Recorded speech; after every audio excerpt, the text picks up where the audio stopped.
Hello and welcome, ladies and gentlemen. Welcome. How's my voice coming through? Welcome to the office hours. This is a live stream where we talk about lore and other things like that. Well, welcome to join us. Let me pop us over into the office. Let me bring everybody in first, though. I've got this. I've got this.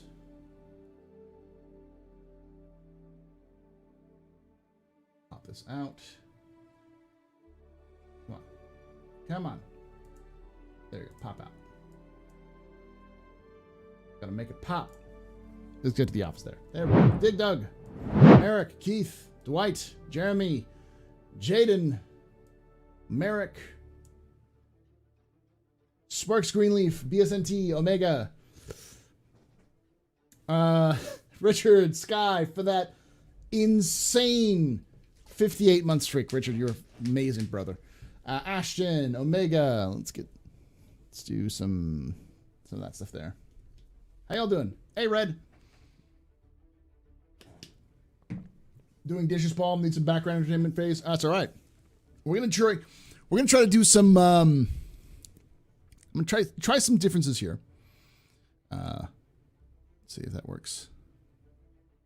There we go. All right. I'm gonna do the transitions and such like that. But one of the things I got from one of the feedback I got from the last video that I ended up trying to cutting up and putting on YouTube as well.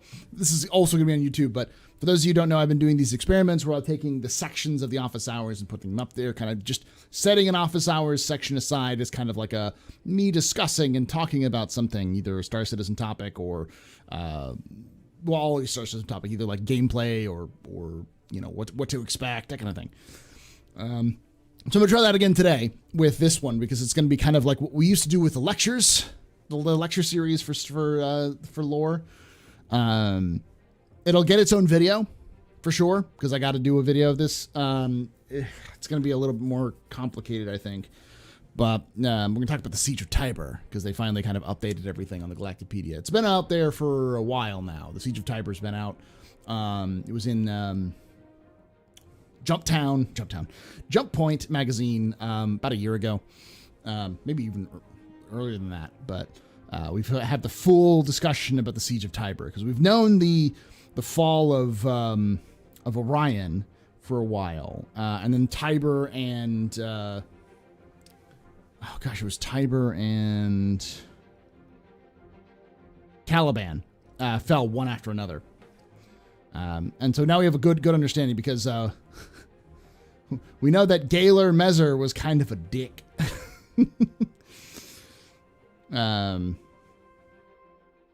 He was the one who lost all of this and kind of let the Vanduul destroy other people because he could, sort of thing.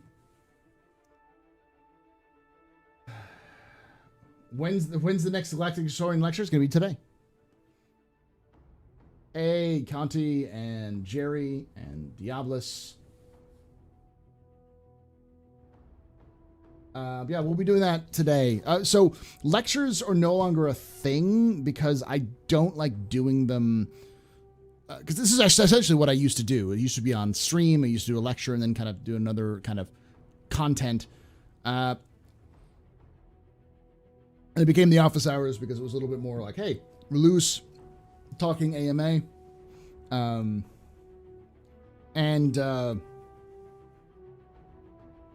I want to try to do more of that lecture style, but I'm not going to be putting it onto the Galactic Historian playlist. It'll be on the Office Hours playlist because it's more of the Office Hours loose talk. So if you like lore, follow the Office Hours. But anything that gets talked about in Office Hours, you can think of it as me testing it out. Testing out how people like it, me kind of going through it to make sure it's interesting enough.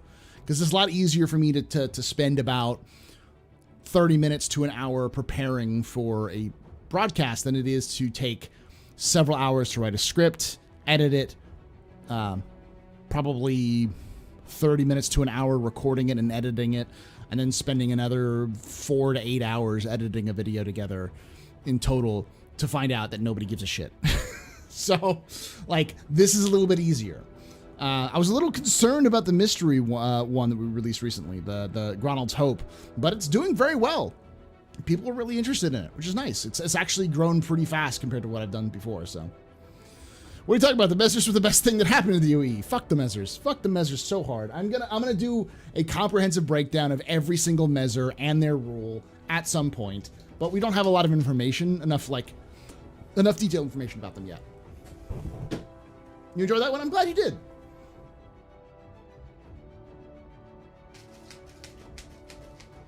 Hey, Todd Steeler. Systematic testing, how scientific? It's how artists do things. Most writers will write short stories, which are kind of test runs of their longer novels to see if they can make it, if it sounds good and or if it will catch on. You can see that with like a lot of writers and a lot of, there's a lot of movie creators who will do short films that then they turn them into longer films. It's an easier, because you set yourself a lower bar to, figure these things out, what works and what doesn't, and then go from there. You'll see me in a second. I don't like that, Peminino. I don't like that. What do you mean? Knocks on door. Oh,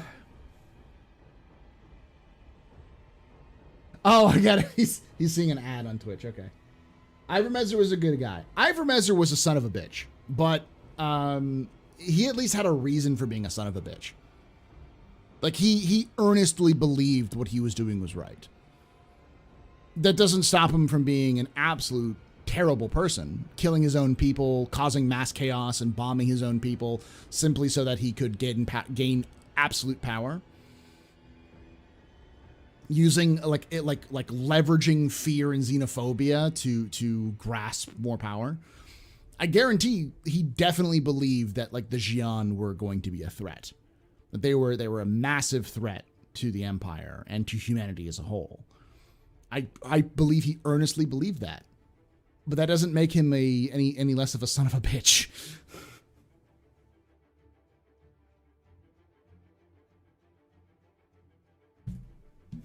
Comprehensive breakdown of the rule. Shorthand: the rule gets. Their shit gets fucked. Next Mezzer comes in, shit gets even more fucked, such that the previous Mezzer's reign viewed favorably by comparison. Essentially.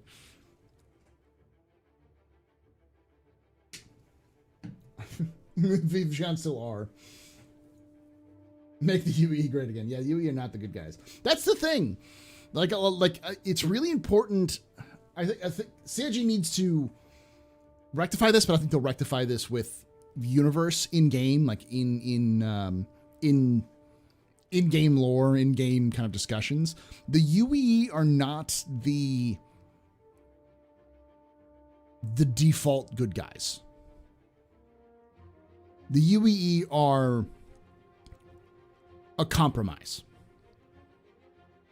Basically, they are what humanity has instead of totalitarianism or annihilation.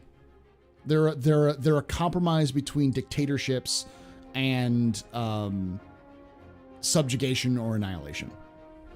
Because the UE needs to exist because the Vanduul exist, because the Xi'an exist, and humanity would have either been subsumed by the Xi'an, maybe killed by the Xi'an, or definitely murdered and massacred by the Vanduul without the UE. So. It's a bad compromise. It's the best compromise that humanity has at the moment, considering the situation. That doesn't make them good in any sense of the word, which is why it kind of drifts into that realm of Grimdark, where like there's no good guys. But I wouldn't say it's Grimdark in the same way as you'd see things like 40K, where like everyone's a horrible, horrible group. The UE isn't bad. They just make bad decisions. Like, the Xi'an aren't inherently bad. They just make shitty decisions at times. They're incredibly patient with humanity. They're incredibly patient. Humanity's done a lot of dumb shit that should have caused a war that the Xi'an were like, we don't want to fight this war.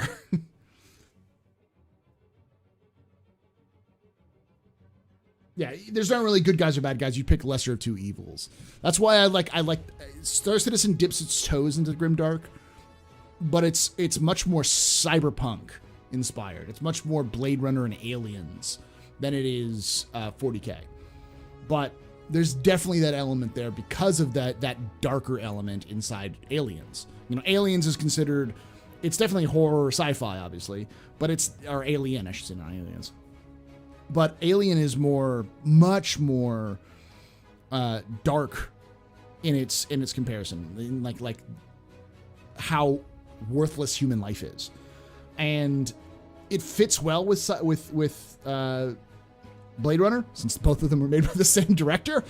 But you know, they fit in that kind of darker aesthetic, corporatocracy. Human life is so little value, and as a result, the UEE, like Star Citizen's UEE, very much fits into that. And then you take not Heinlein's, you take, gosh, what's his name? Verhoeven's Starship Troopers, and cram it in there.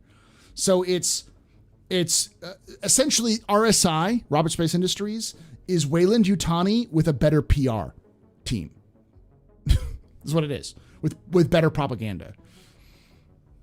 It's the Aliens universe, like United States, with Verhoeven's Starship Troopers propaganda. It's not Heinlein's Starship Troopers. It's Verhoeven's version of Starship Troopers. Yeah, quasi-corporate dystopia, which is why it feels a lot more cyberpunk, but it isn't fully cyberpunk, because, you know, your perspective isn't from the gutter trash, like, that's trying to overthrow the corporatocracy. It's much more frontier, you know, much more Western, which is why it feels a little bit more, it works its way into that darkness, you know. Yeah, you see things like Lorville and Area 18, and you can see the cyberpunk influences just on the sleeve.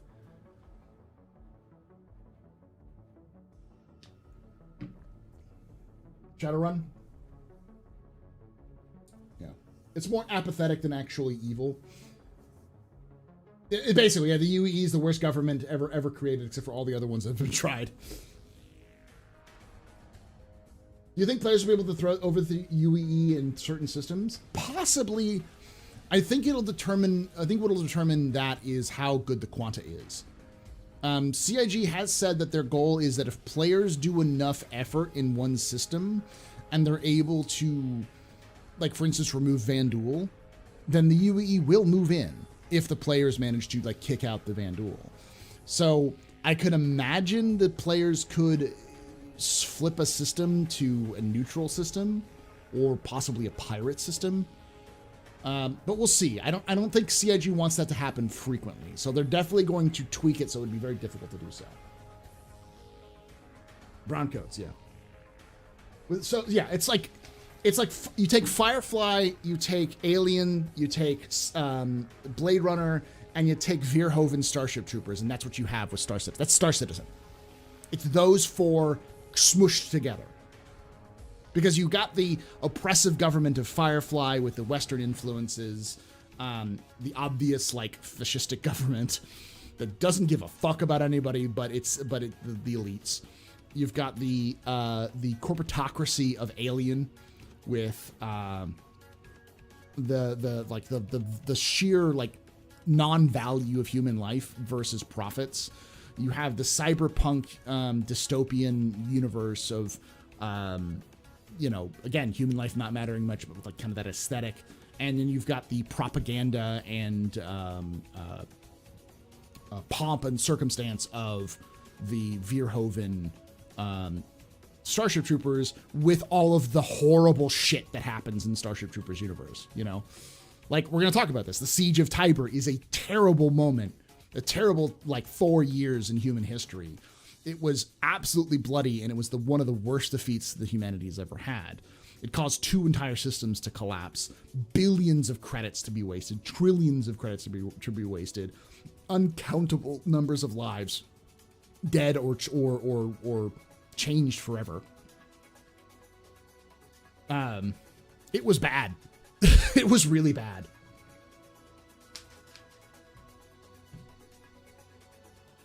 Fireflies in the Alien universe, though, I could see it. The code is a revolver, yes.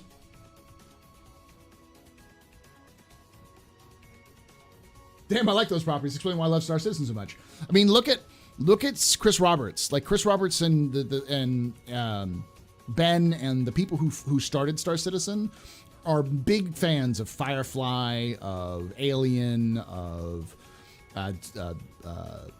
Blade Runner, and of Starship Troopers. Like those are very big influences on their like science fiction ideals. I mean, fans were the ones who called it the verse. We're the ones who pushed that and turned it and called it the verse. But you know, that was taken almost word for word from Firefly because fans were using it. If you watch Firefly, verse and black are often used interchangeably for like the universe and like space, and both of which we use in Star Citizen. Heck, my outcall see you someday in the black is direct callback to Firefly. Like,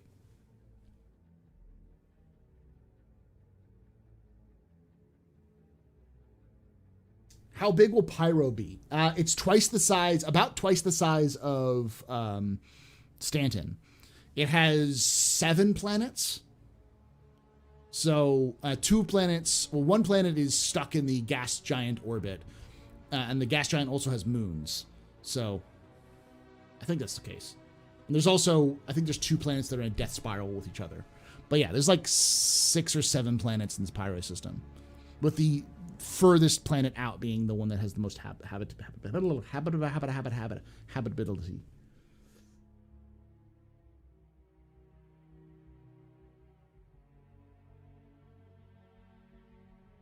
Do you think we'll get Pyro next year? Yes. I don't think we're going to get to the very end of next year, though.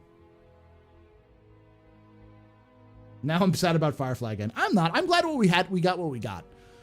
I wouldn't want a new Firefly anyways. I'd like to see something Firefly-esque, but in its own original context. Because, I mean, with the absolute explosion of science fiction properties we've been seeing in the last decade, seeing more sci-fi, seeing Firefly-like shows, a show come back would be nice. Question, is Chris Roberts an old aviation nut? Because he's just about every ship named after a military aircraft. Yes, he's a massive old aviation nut.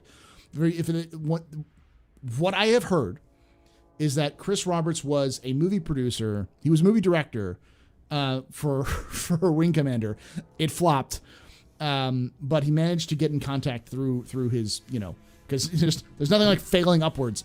It happens all the time in Hollywood. He ended up using what money he did get from his sale of people like at EA, I think, for the Wing Commander stuff, and became a movie producer. Produced like Punisher, Warzone, Lord of War, and a couple of other movies. A lot of movies which are decent B movies, like the one that's like Beowulf, the one that is Beowulf. But it's like a space like warrior is the one who has to hunt down Grendel, and Grendel is like a space monster. Outlander, thank you. He produced that. And what Chris Roberts says is that he was, after all of those, he was planning on doing a World War I movie. And then I think, was it Flyboys? There was the World War I movie that came out and absolutely tanked. But he was already in pre-production of another similar movie that was based off of an actual historical ace, World War I ace. It may have been Eddie Rickenbacker. It may have been the Red Baron. I don't remember.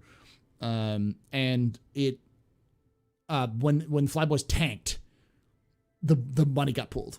So he was just like, all right, we're done. That was his last movie he was going to work on. So yeah, he's a huge aviation nut. Absolutely massive. He loves World War I and World War II aviation. And like, I'd say like early Cold War too. I mean, the arrow, for instance, the anvil arrow is 100% the Avro arrow. The one thing that Canadians won't shut the fuck up about when it comes to their, like, it's the one thing that they've produced that is probably beyond what we have currently in terms of aviation, because it was just that good. Canada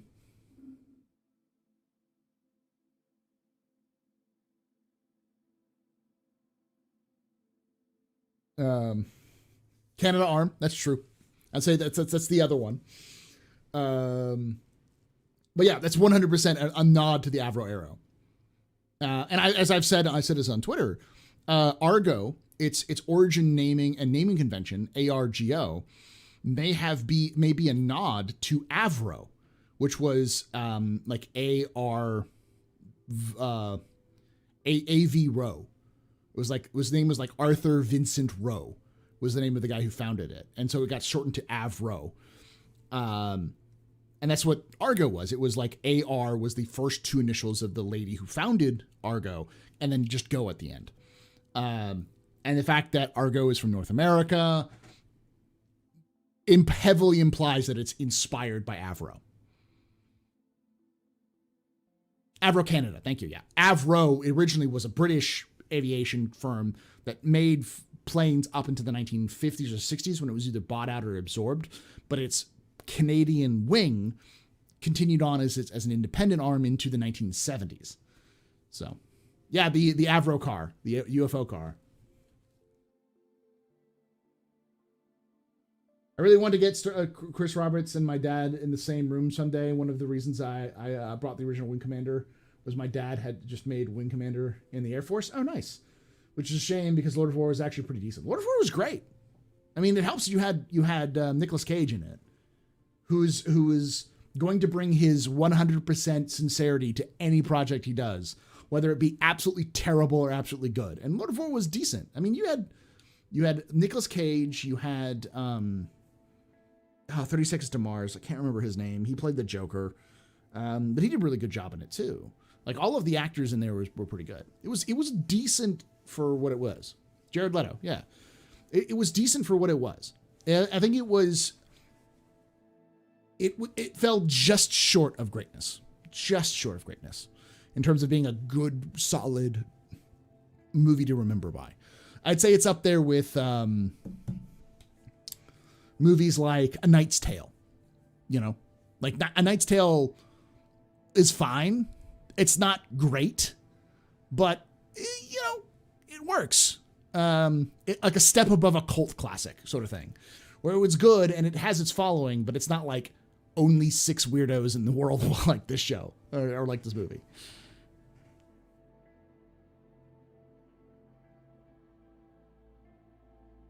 Hey, UE Navy.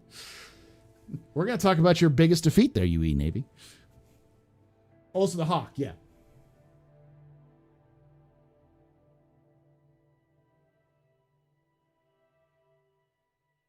Lord of War is an interesting movie that covers rather disturbing content. Yeah. It's an interesting biographic movie that's not about anybody. It's a made-up story, if I remember correctly, or it's heavily based off of somebody, but it's like almost entirely fabricated. It's an interesting drama. It's really fucked up, but it's an interesting drama. The Anvil Arrow shares the same delta wing configuration as the Avro Arrow too. It's 100% based off the Avro Arrow. It even has the wing notches, where the wings fold up on the arrow, on the Anvil Arrow. You see the little wing notch there, so it folds. It has the same notches as the Anvil Avro Arrow. It's slightly different in slightly different places, but that's its distinctive notch that allowed it to fly at much higher speeds than other planes of its era. It's like, except for the fact that the Anvil Arrow has 2 wings in the back, 2 tails, like a twin tail. It's the only difference, is like the major difference between the two.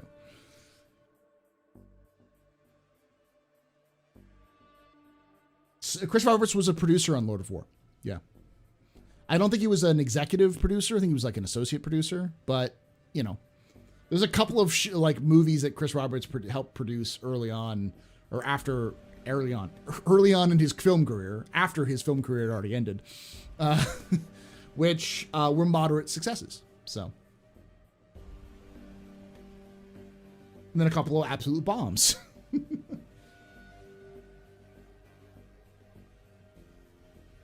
I always thought the Vanguard looked like a plane from Tailspin. It kind of does.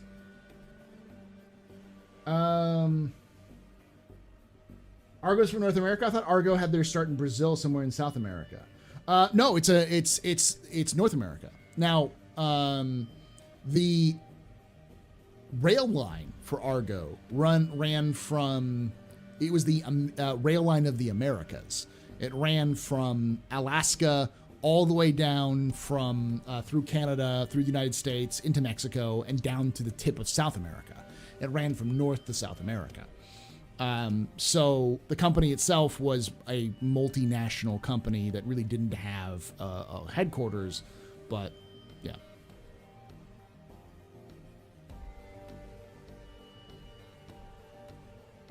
Salvage and Pyro release on Tuesday confirmed.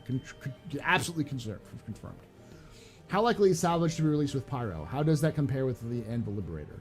Salvage is probably going to be released sooner than Pyro. I would imagine Salvage coming out next year, probably mid-year, about July of next year, if not earlier. But I would expect it more likely expect it in July. And I don't think Pyro is going to come out until CitizenCon next year, at the earliest. Servers have been meshed successful. Yeah, there's a difference between server meshing working and everything with server meshing working. Like I said this weeks ago, where I was 100% sure they probably have done tests and meshed servers together and done tests like that. I wouldn't be surprised. But there's a lot difference between having the tech working and having it integrated. Those are two entirely different processes.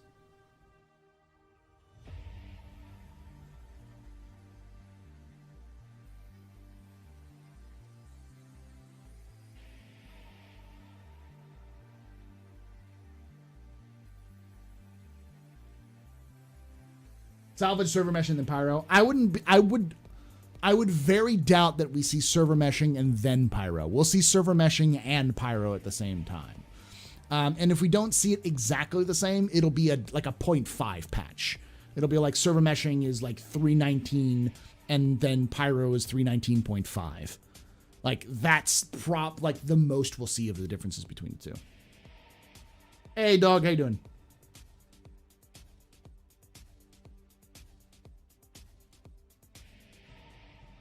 So Argo conquered the Darien Gap, eh? I have to look up what the Darien Gap is, but probably.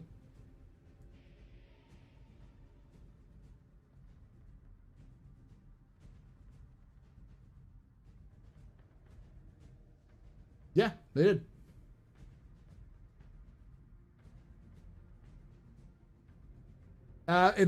So Argo worked with the North American maglev train company, which built a large maglev train from all over north to south. And we look up Argo exactly.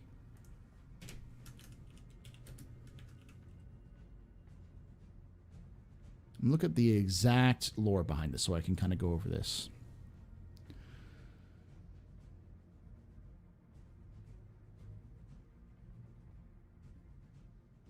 Alana Redmond was the name, was where the AR comes from.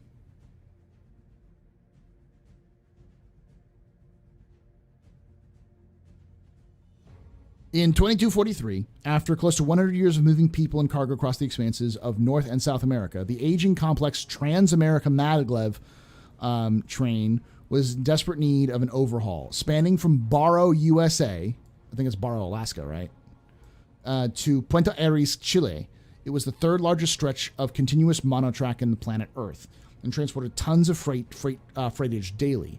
However, with the suborbital transfers gaining larger share of the overall cargo shuttling market, the train crossing through so many different territorial governments, few companies wanted to take the Herculean task of upgrading the complex line. Yeah, so.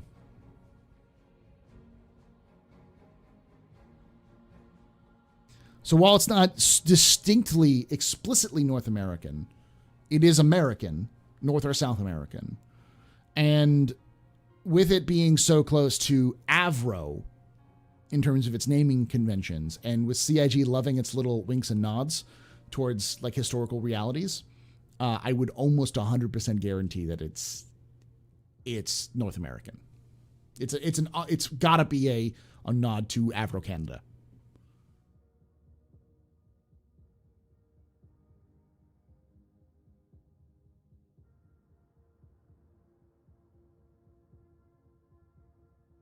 We deserve many nuts. Yeah.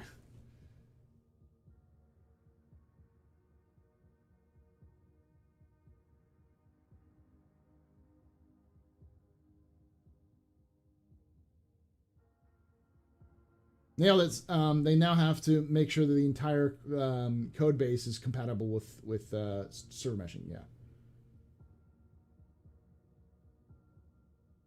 Oh, so yeah, 30 days of nights borrow. Okay, yeah. What's my fleet look like these days? The same as it has been for a while. Mostly ships I've gotten from owning too much, for buying too many stuff from Star Citizen. Do you think we need to see more civilian ground-based vehicles, not hover vehicles? More of a luxury version of the Cyclone? We kind of are getting a more luxury version of the Cyclone. It's the G12, right? Or something like that. The Origin rover. It's bigger than a Cyclone, smaller than an Ursa. But about the same size as an Ursa. Star Citizen Leaks just revealed some of the upcoming ships from IE, which includes a refinery misc ship. Never mind, it's not a refinery ship, and no, the Starfarer is a refueler. What? That's confusing. Question, what was the Galactipedia update about? We're going to talk about that today, here in a moment. G12, yes.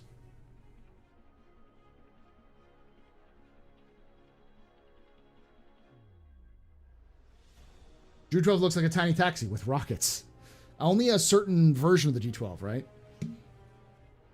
Oh, it has back seats. If it only has the driver and one passenger, I'll melt it for an Ursa. We're definitely getting the Atlas, the Anvil Atlas chassis, which is just what the ballista is built off of. So I'm guessing we're going to get, I wouldn't be surprised if we got an Anvil Atlas APC or medical transport soon.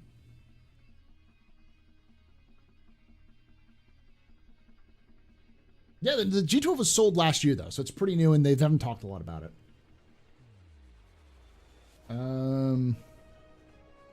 Go through that real quickly and see what it says.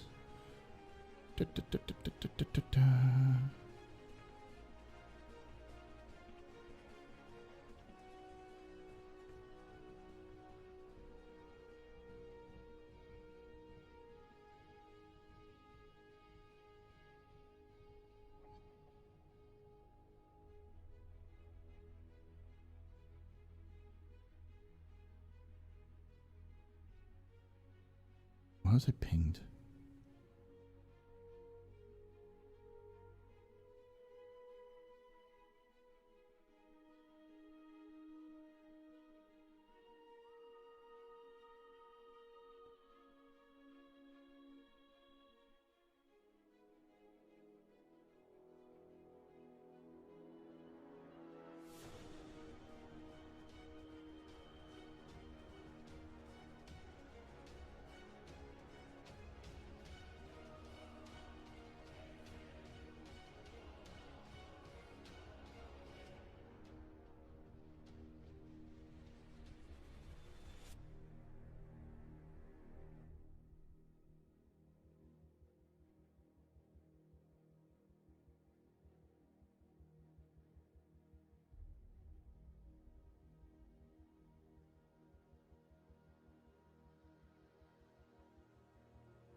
Okay.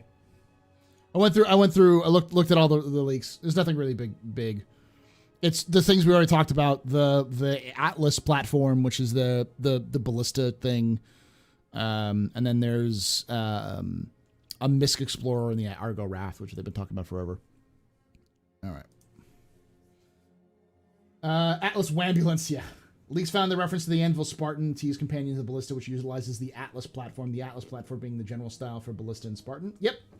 Which is, if anyone was paying attention to the release of the Anvil Liberator, they mentioned the Atlas platform as a new thing. So I will say this. I called it before Leaks did. I'm genius. You should all be following me. Because the secret is CIG isn't actually keeping secrets of a bunch of their shit. They just don't talk about the things that they're working on because it can change, and often does. See, like, a lot of the ships they've been working on, and like, for instance, the Odin, which eventually became the Perseus, had a lot of different name changes and all sorts of things until they came down to it. So not everything is necessarily down the pipe exactly as they want it to. They go through and change stuff as they go. And so Leaks is often giving you the blow by blow of these things, but expecting things like the longbow. Remember the longbow? remember the longbow that was leaked? No, not Atlas Titan shoots. The Atlas is the chassis of the ballista, is what it is. Hey, Luke. How you doing, buddy?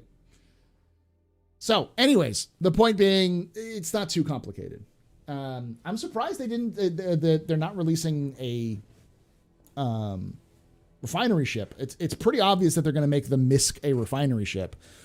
The idea that they're releasing another exploration ship from Misk, which was supposed to be the competitor to the Carrack, but now it's not. It's a small exploration ship. That's weird. Hey, Phantom, thanks for that resub for 17 months, buddy. The Misk Odyssey, yeah. Which doesn't make any sense considering its own naming conventions, but eh. Still need an Anvil Cap, that Anvil Cap ship? We've got the Liberator. That's probably the closest we're going to get for a while. CIG doesn't need to be making a bunch of concept ships that it's going to take them another 4 years to create. There's no point in making an Anvil, like, selling an Anvil,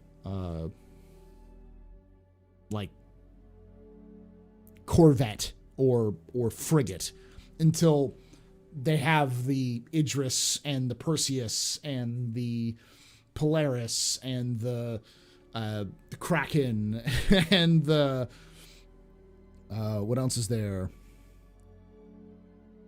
The Javelin and so on and so forth. Like, those ships need to be in the game before they should be, or not in the game, but being produced, which doesn't make any sense to produce them until they have server meshing working. So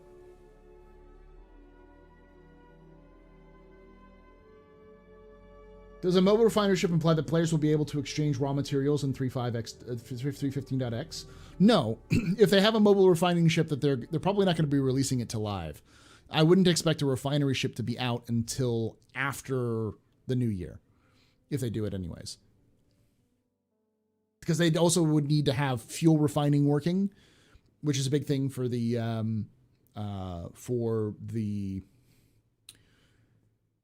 Starfarer.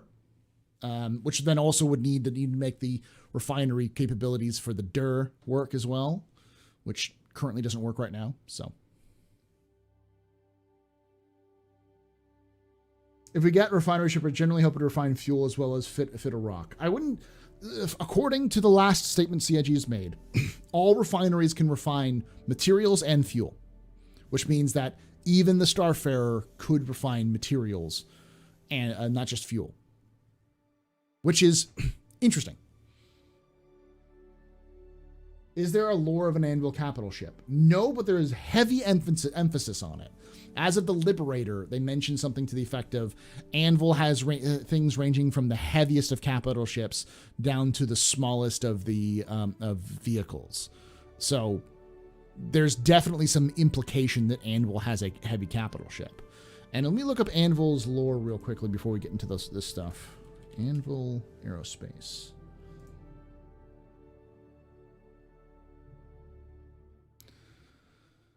The Devastator. The Osprey. Devastator and Osprey. Those are the two we don't know about.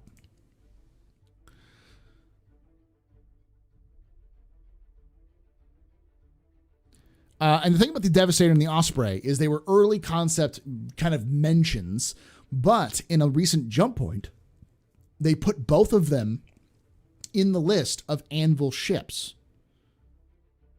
So the Devastator is yet to be seen, and the Osprey is yet to be seen. Now, the Devastator sounds like a fucking ship. It sounds like a fuck you kind of ship. And an Osprey sounds like we have Ospreys today, which is an off reference to the Osprey tilt rotor vehicle. But we already have the Valkyrie, and now we have the Liberator. The fuck would the Osprey do? Confuses the shit out of me. So I don't know what the Osprey would be, but I would if I was to put any bets on a capital ship from Anvil, it'd be the Devastator.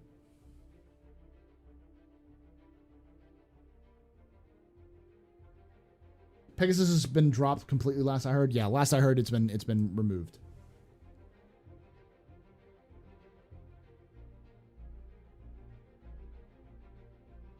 Is to be determined. Yeah. I don't buy concepts anymore. I want to play with what I buy, not just daydream about it. I feel we did that. I've stopped buying ships in general for a while. I'm happy with what I have. Hey, Homer Live. Osprey's a super liberator with no beds. Let's see what the Osprey is. I could imagine the Osprey being even bigger than the Liberator. It could be a Liberator on steroids. Who knows? Question: do you think? What do you think about a planet explorer, something slightly bigger than the rover, but has crew beds and amenities, something that can camp out for research, hunker down in storms? I like the idea. I mean, where does NASA call it?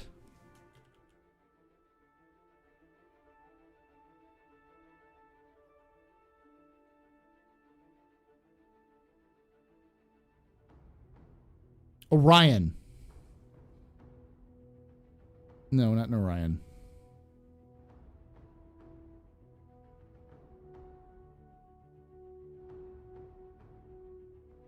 Let me show you something.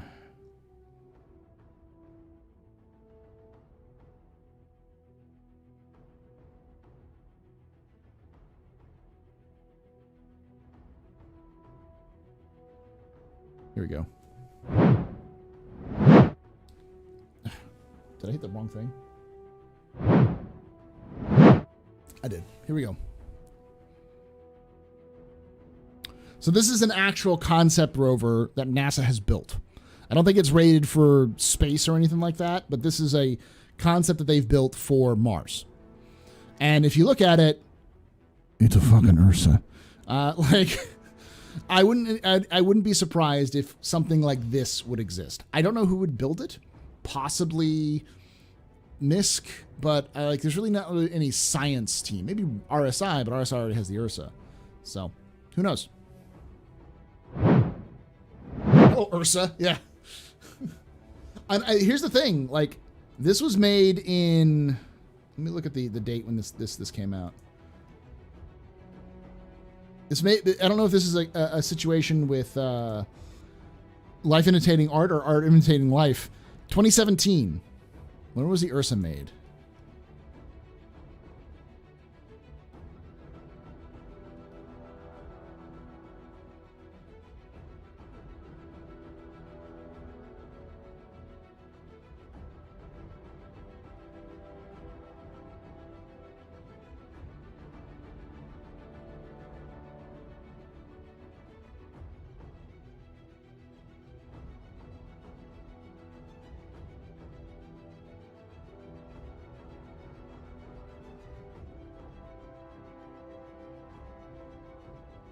I haven't seen it.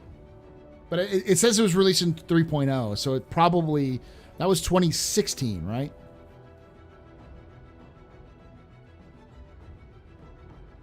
...2014, yeah. So it could be a situation of life imitating art. Because that's very much an Ursa. And that was rolled out in 2017. I don't know. Now, NASA does have a long time. It takes a long time for them to go from concept to completion. So that could have easily been in production by the time CIG talked about the Ursa, and they used that as a reference. But, yeah. Just saying. 3.0 was 2017? Was it 2017? I thought it was 2016. The constellation of the Ursa was 2014, though, yeah. Does CIG have NASA and their employees? I know there are NASA employees who follow Star Citizen. I've had a couple of people who work for NASA who watch me in the past, who sent me cool stuff in the past as well.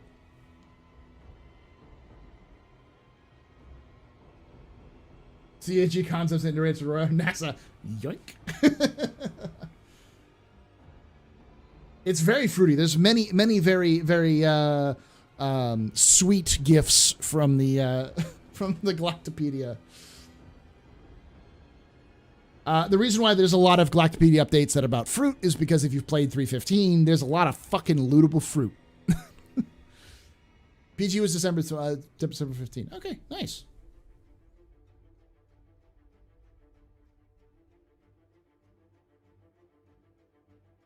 Maybe I'm thinking 2.0.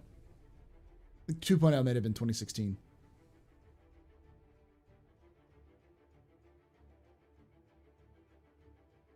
It may have been 2015.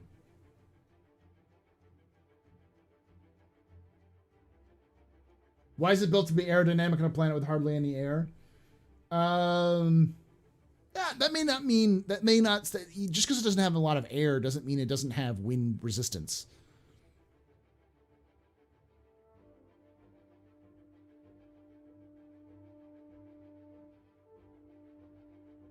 That rover wasn't actually designed by NASA. It was designed by some custom car builders. Oh, nice. The more you know.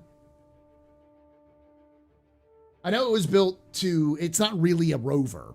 Like, it's not designed... It's not something that they're definitely going to be using on Mars. It was more of a way of hyping up Martian exploration.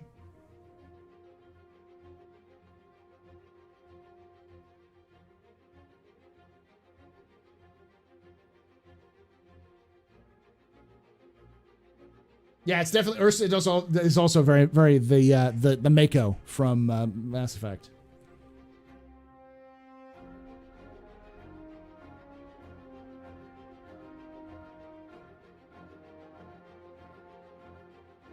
But yeah, to answer the to answer the question, I too would like to see a long-term scientific exploration vehicle. However, I wouldn't like to see a long-term scientific exploration vehicle until they had significant science and exploration gameplay that would be related to the vehicle. Soil samples, mission parameters for scanning or surveying or that kind of thing. NASA promoting a concept to build hype. Where have I heard that before?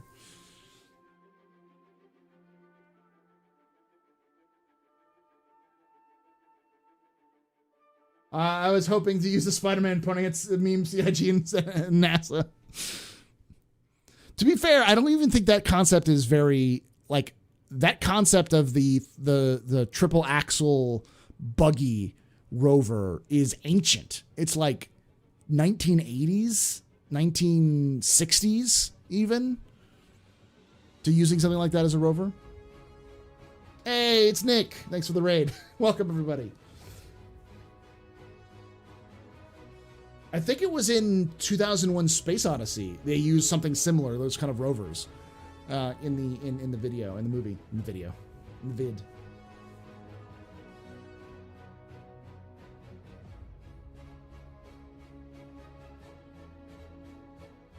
I was reading some Galactipedia work today, and all I want to do is now hang out in the Hades system. Hades system is fucking weird, man. It's amazing and weird. I just remember the rovers from Armageddon. Yeah, that's very similar. Those rovers from Armageddon are basically the same thing.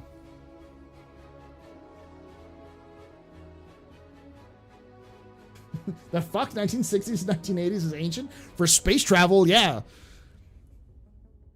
Humans weren't building space rockets in 3000 BC.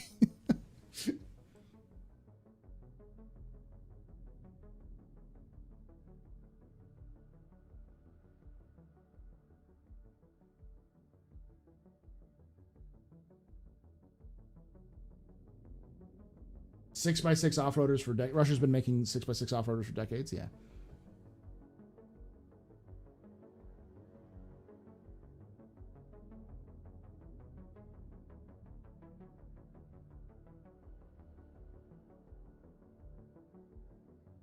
A land vehicle would be cool with a tier 3 bed. Yeah, for medical, yeah, for sure. But yeah, we have to see. I'd like to see more expansions of land vehicles. I'd love to see an actual like truck vehicle, like a land truck. That would work very well. So people can kind of drive, but there's got to be a reason for it. And I can imagine that CIG has to build reasons for it, but I think they will.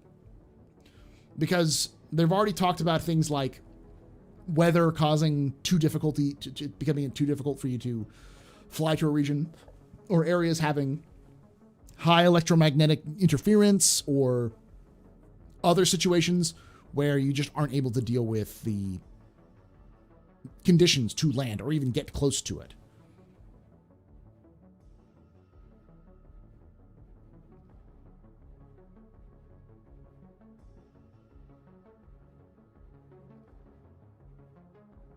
In Stargate SG-1, we know that pyramids are landing pads. God damn it. Say, Buzz, what do we know about Min? There's no sun, if I remember correctly, with Min. The joke is that the freelancer, that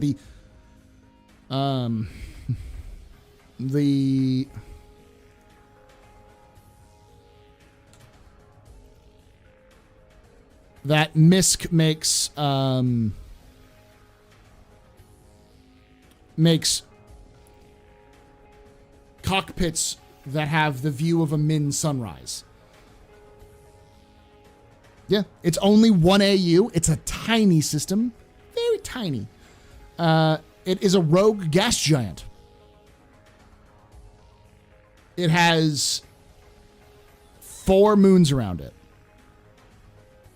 It has a rocky moon, 1A. It has one that has thin atmosphere and surprisingly warm because thermal heating provides by electric orbit around Min 1. That's probably going to be a habitable moon, Min 2, Min 1B.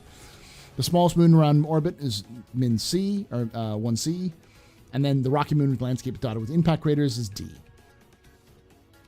It's connected to the Ellis system, the Nexus system, so it's not too far away.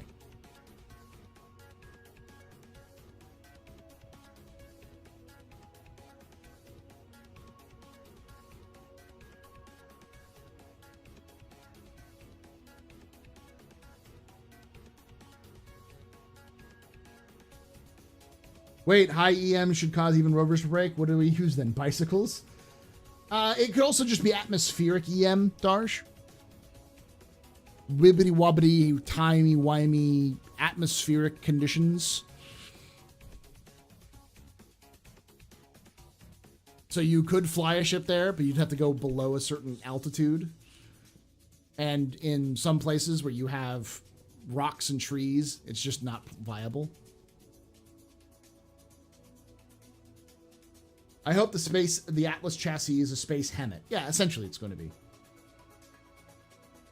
The Devastator was also a World War II torpedo bomber made by Douglas Aeros. There we go. I didn't know that. So there we go. That's another reference to a World War II airplane. Magnus is my most anticipated. I really want to see the Drake Factory. I do too. Unfortunately, I don't think we're going to see the Drake Factory. I hope they change their mind. Because Magnus's main landing zone is not the Drake Factory.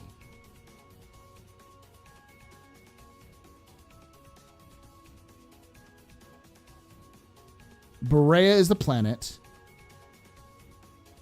Odessa is the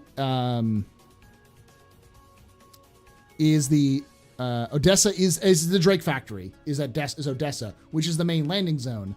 But Newcastle, which is supposed to be the planet's capital, is off limits. So maybe we drive to Newcastle or take a shuttle to Newcastle, but we're not going to be able to land in Newcastle apparently. But yeah, Odessa. It's not Odessa, it's Odessa, Odyssa. I don't know how to say that. Magnet equals Detroit. Yeah, it's Space Detroit.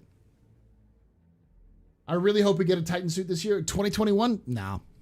Crushing your dreams. We're not gonna see a Titan suit in 2021. We'll see a Titan suit maybe in 2022 when we get closer to Squadron 42. All this Newcastle talk. Now I want me some White Castle. Damn it, some Chateau Blanc.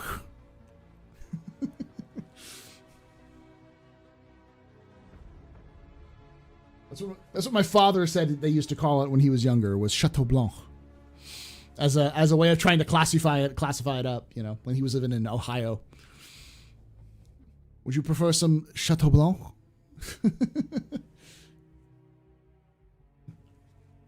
Join us for our journey to Chateau Blanc.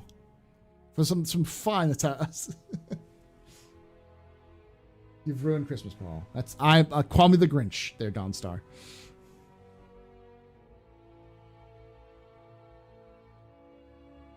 You want some beer? Here's some beer.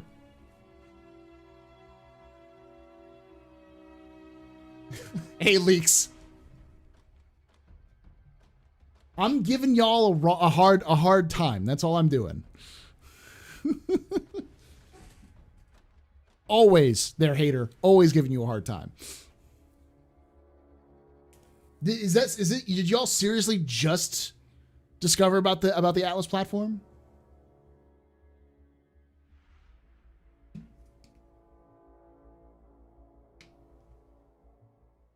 What ships will be able to carry a Titan suit? We don't know.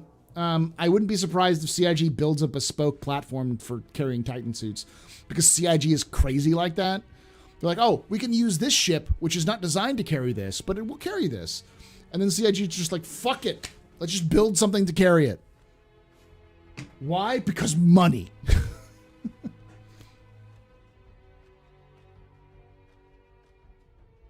What Atlas platform? Say it again. So the Anvil Atlas chassis is the thing that the ballista is made from.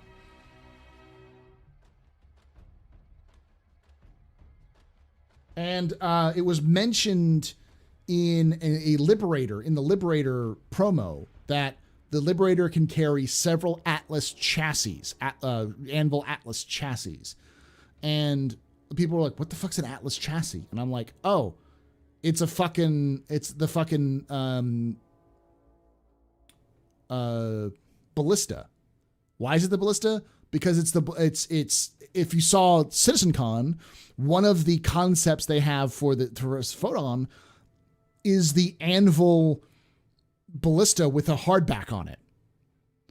And knowing what they've done in the past, where they've already made the fucking ships that they put on to the voting for concepts, because they all end up in this in production, the answer is that was already been made. Because the like definition was much more detailed than the other two like sketches. It's like, that's already done. That's the one that they're making, and for that it's already done. I guarantee you all of the concept ships that they put out there with like little sketches, they're all already been under production in some way, shape, or form. They just put them up there to add stuff for us to do for engagement. It's a marketing trick.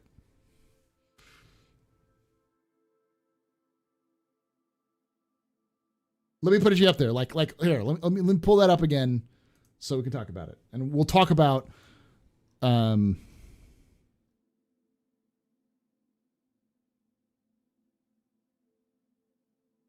the first thing I'm going to do is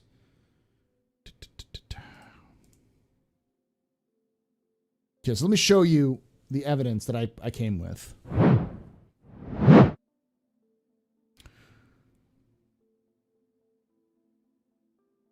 think it's right here.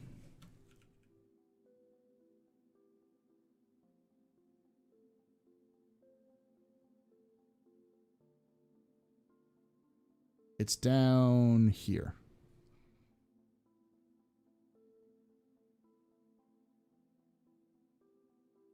The interior bay accommodates 2 ground vehicles of any size, including exploratory rovers, battle tanks, and Anvil's own Atlas platform chassis. Calling it a platform and a chassis means that it's definitely a vehicle, and it's a platform that there's already something that already is made by it. They already made it for it. And then we're going to go to the ships. Let's take a look at these pictures. And it's pretty nice, and that looks okay. This is definitely being made. Look at that, and look at the rest of this. The greeples and the details. You can already tell this is being made, and it's just, this is the Anvil Spartan right here. Right here.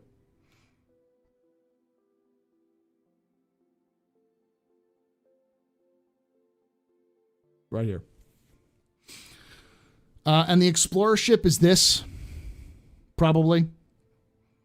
It fits with the MISC style. This is probably the hover ship, and this is probably this, because you see it's a little darker. This is probably the bomber ship. This one, this one, this one, and this one. Though this one may be a little bit more nebulous, because you can see the shading's a little off there and there.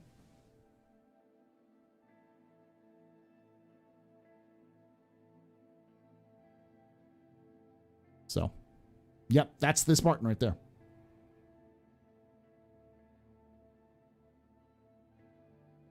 Where is this from? This is from CitizenCon Anvil, the ship voting contest. It's on the website. And the other one is from the Anvil Liberator brochure. It says it right there. It said it's in CitizenCon.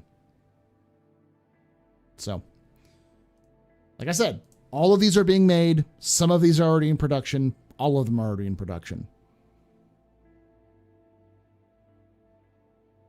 Truck in the middle, that's never getting made. Look at that thing.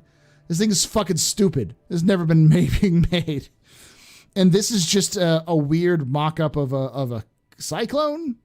Like, why would you have a Cyclone that's just 2 seats? You already have a 2-seat Cyclone. Like a tiny Cyclone? What? This is 100% done. This doesn't make a lot of sense.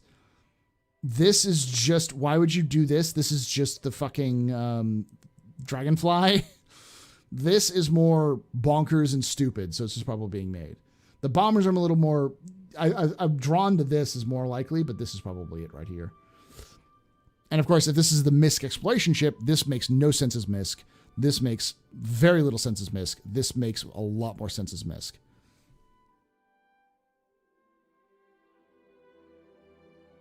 Yeah, this one makes no sense. This one makes no sense. This definitely makes sense.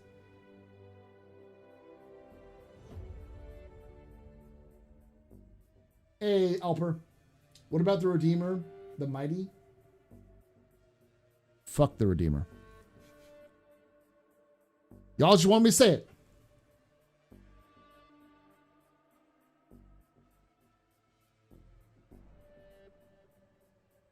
Well, it's a bit more concrete now, but I completely thought it was a fun lore bit. Hater, seriously, buddy. Why do you discount my call that the lore matters? Because CIG's even said they go through the lore twice before they make a ship. So if you're paying attention to what the lore writers are writing about, then you can tell very easily what they're going to be making. Now, not everything is going to be made that's in the lore, because some of it's just fluff. But like we knew about the Flysa, the new lore for the Flysa before they talked about the fact that they're going to turn the Javelin into a landing zone. That's the kind of thing they do. Because why use every part of the Buffalo? Why waste a bunch of writing you've done for this thing that you're going to make when that thing is going to take 6 months to come out? Just fucking publish it. We need fucking shit out there, especially the writing team needs shit out there. They don't want to like double write things. So they do. All right. Two of them being revealed this month. Yeah, it's weird that two of those are coming out this month.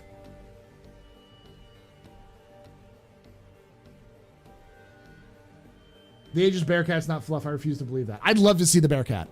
I think the Bearcat is a great bit of lore that they could come back and pull out. A, because it's a great name. It's an iconic name. For those of you who don't know, the Bearcat, I think it's the Super Bearcat, is the fastest piston engine airplane ever built. It has insane speed records. Well, I may be wrong. There may be even some more bespoke ones. But I remember that the Bearcat held the record for a while. Like someone bought a Bearcat and custom souped it up and then became insanely fast. Because a Bearcat is actually a piston fighter built after World War II by Grumman.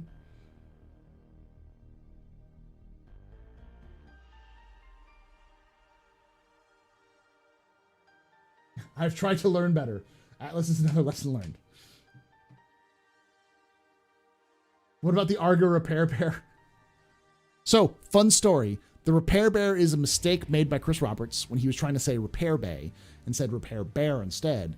And as a result, people ran with it as a meme, and Chris Roberts killed it. He killed it hard, which is how I learned that Chris Roberts hates memes. So if you want something to be destroyed, meme it. You meme hard enough, it gets removed. That's how it works.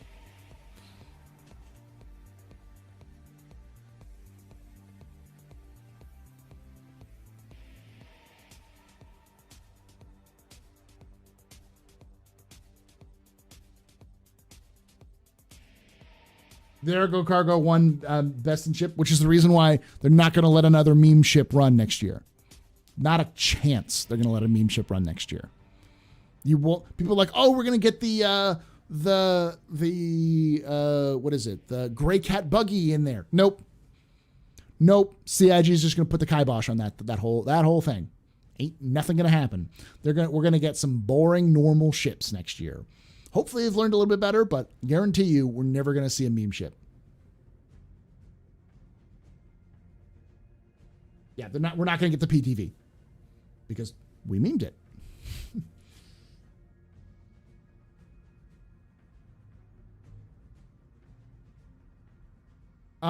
So the repair bear. Basically, people used to say repair bear. Like there's an entire org called the Repair Bears, and the people made like little mascots for the Repair Bears. And originally the multi-tool was called the Paw multi-tool in kind of homage to the Repair Bear slip up that Chris made. But that's gotten expunged. Nobody knows unless you're an old backer, like an old crazy person like me, most people don't know about the Repair Bear. Because they essentially expunged as much as possible. So when the meme died, like all memes do die, it was just removed from the game.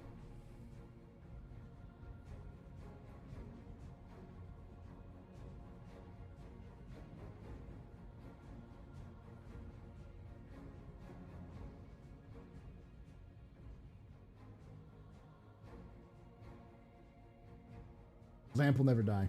Lamp's dead too.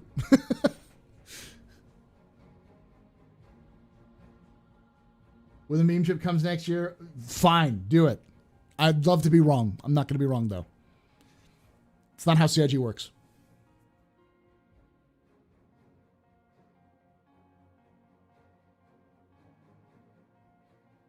Give us the Repair Bear stare.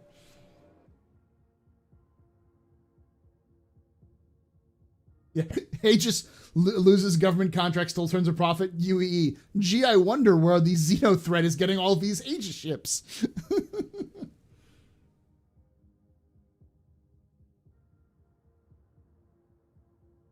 Have a good night there, Darsh. Anyways, so let's do the little thing that I'm doing. So this is going to be where I look at the camera and I'm doing a video while y'all can hang out and chat and ruin up my chat over here.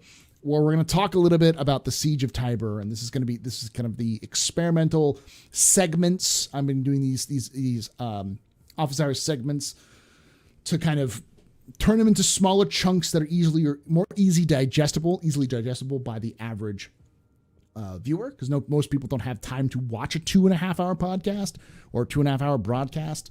And this can be done as like a video. So let me pull up Siege of Tiber. Let me also pull up apps, star map, and change the transitions to fade. So we don't have woof, woof, woof, woof, woof, woof, woof.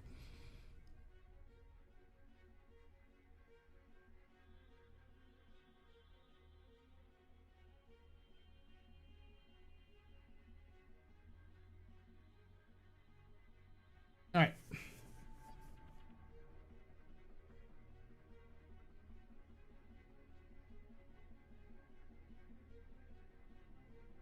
Find the system.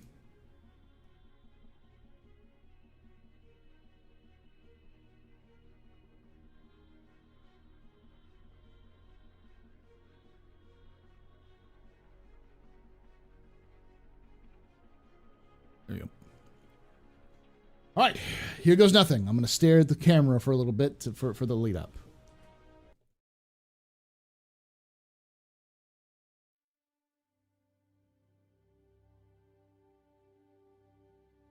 Hello and welcome to another Office Hour segment. My name is Paul, Berserker01 Batman Shelley. I'm live on Twitch and YouTube right now, and I'm live every Thursday at 9 p.m. Eastern and 6 p.m. Pacific, I think.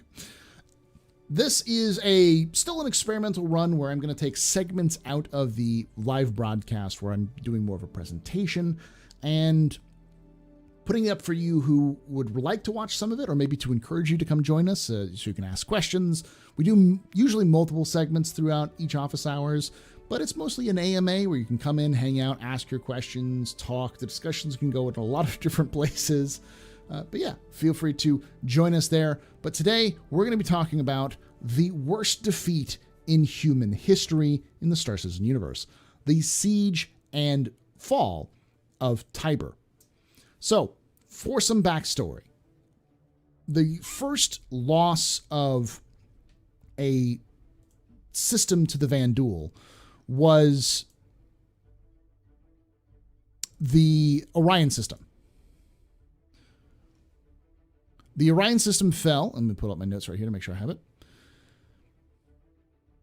In 2712. For many years, Orion had been experiencing small skirmishes and raids by small Vanduul ships. And initially, the UEE and humanity thought these ships were this new species that was coming in, was more of a nuisance than a threat. But every raid was larger, more organized, tougher.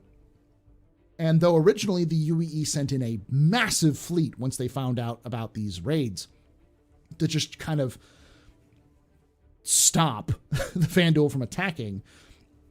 As these raids continued on, these skirmishes continued on, eventually portions of that fleet had to be called off to defend other situations. And in 2712, a rebellion in another system had the main anchor of the fleet, the flagship, which was a carrier, a supercarrier, was called off to deal with this rebellion, this active rebellion is another system. And around that exact same time, a huge Vanduul fleet arrived. And the UEE was able to hold them off and eventually even push them back with a combination of UEE Navy and mercenary forces. But right when everything seemed like it was going well, the biggest Vanduul ship that has ever been seen popped out of a jump point, which was a kingship, the first ever shots out of a kingship.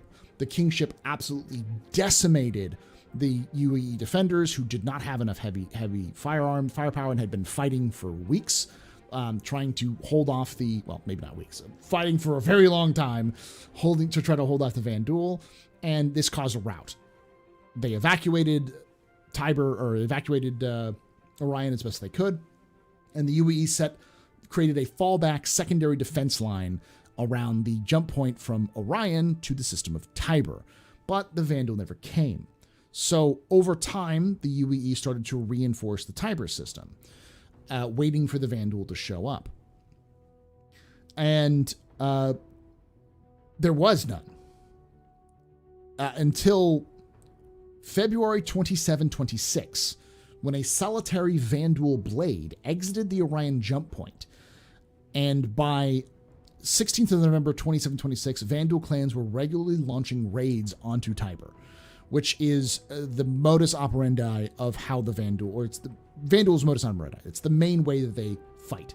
They send out little skirmishes, probing attacks to come in and raid, grab some stuff, and run away.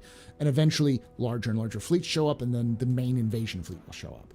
So the UEE wasn't stupid. They saw that these raids were happening and knew instantly that the big ships were going to be coming in. So they reinforced as much as they could their defenses around Tiber. And on the 19th of April, 2732, a large clan took and held the Tiber and Orion jump point. So as in response, they dispatched the 81st, 22nd, and 6th and 31st battle groups. Now, a UEE battle group is usually anchored by one big supercarrier, dozens of smaller ships, and hundreds of fighters. So we're talking about 4 major battle groups being dispatched at the same time. This is probably the biggest fleet in the UEE history since the Second Iron War. Launching against this. They were commanded by Grand Admiral Teska Halamid.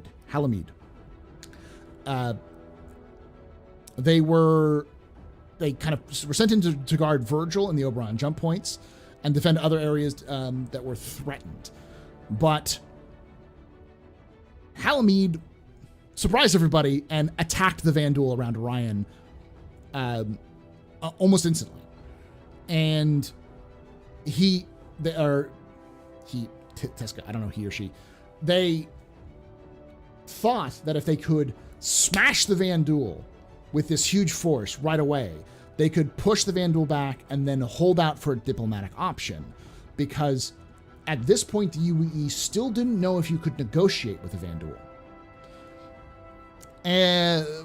But all this did was cause a stalemate.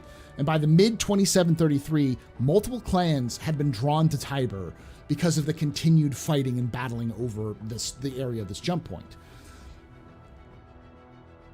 Most of the UE's capital ships remained in the dock during this time as Halamid searched for a way to communicate with the Vanduul.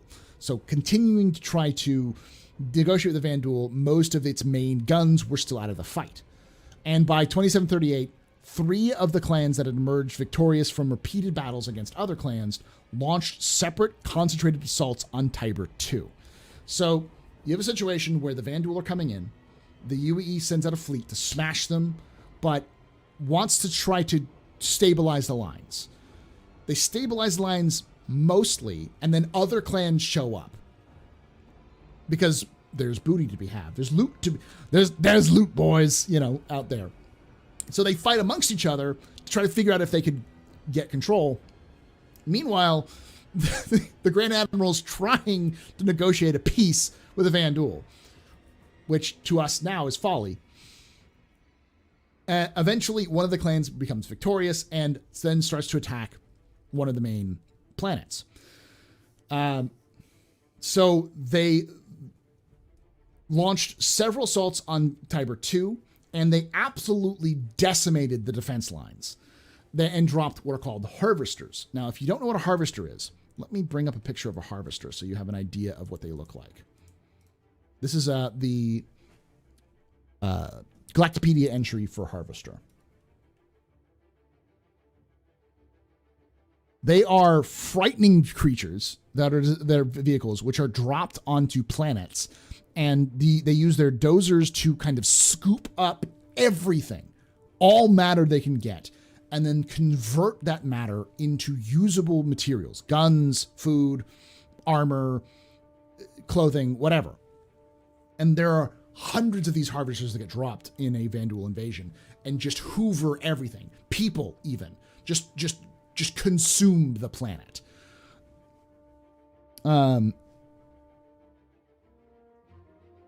Yeah, and it says right here, harvesters on Tomb, Tiber 2, have been observed using resources they mine to manufacture additional harvesters. The mechanism by which it's done is not yet understood, nor has it been revealed to the public. So, they're gray goo machines, if anyone knows science fiction for that. So this went from bad to worse. Within a year, we have a full-on invasion of Tiber 2, the main settlement. And because of this, they had to pull back from Tiber 2 because they couldn't hold it. So they abandoned the Tiber 2 in terms of trying to like corral and abandon the strategy to corral the Vanduul, and started to just pull everything they have out and then just haymaker punch the Vanduul in the face as hard as they could. And it starts off with the flagship of the 31st, long docked at INS Ananine, which is the Imperial Naval Station, similar to INS Jericho, which is in Stanton. The UES Aquilion led the fleet to the outskirts of Tiber 2 in order to lure the Vanduul camp there into attacking. The strategy paid off. Most of the Vanduul on the planet eagerly joined the fray, leaving their on-ground encampments only lightly guarded. As the battle continued, strike teams from the 81st and 22nd battle groups entered Tiber 2's atmosphere with little resistance and conducted aerial bombardments of the Vanduul strongholds there, destroying the majority in under a few hours. So, while Tiber 2 was lost, they did bomb the hell out of the remaining forces to essentially deny territory to the Vanduul. Now, finally committed to total war, Halamede used the bait and switch tactic again and again and again to reclaim lost territory. For over a year, the Vanduul numbers slowly dwindled. This attack, this multi-point attack, because the UEE greatly outnumbered the Vanduul at this point. They could use their heavier and more technologically advanced ships to attack, to draw all of the Vanduul into a fight, and then swing around with smaller, more nimble forces and hit them from behind and destroy their backlines and then pull back out before they could regroup. So it was this constant attack, retreat, and slowly push the Vanduul out of the system. And it was going well.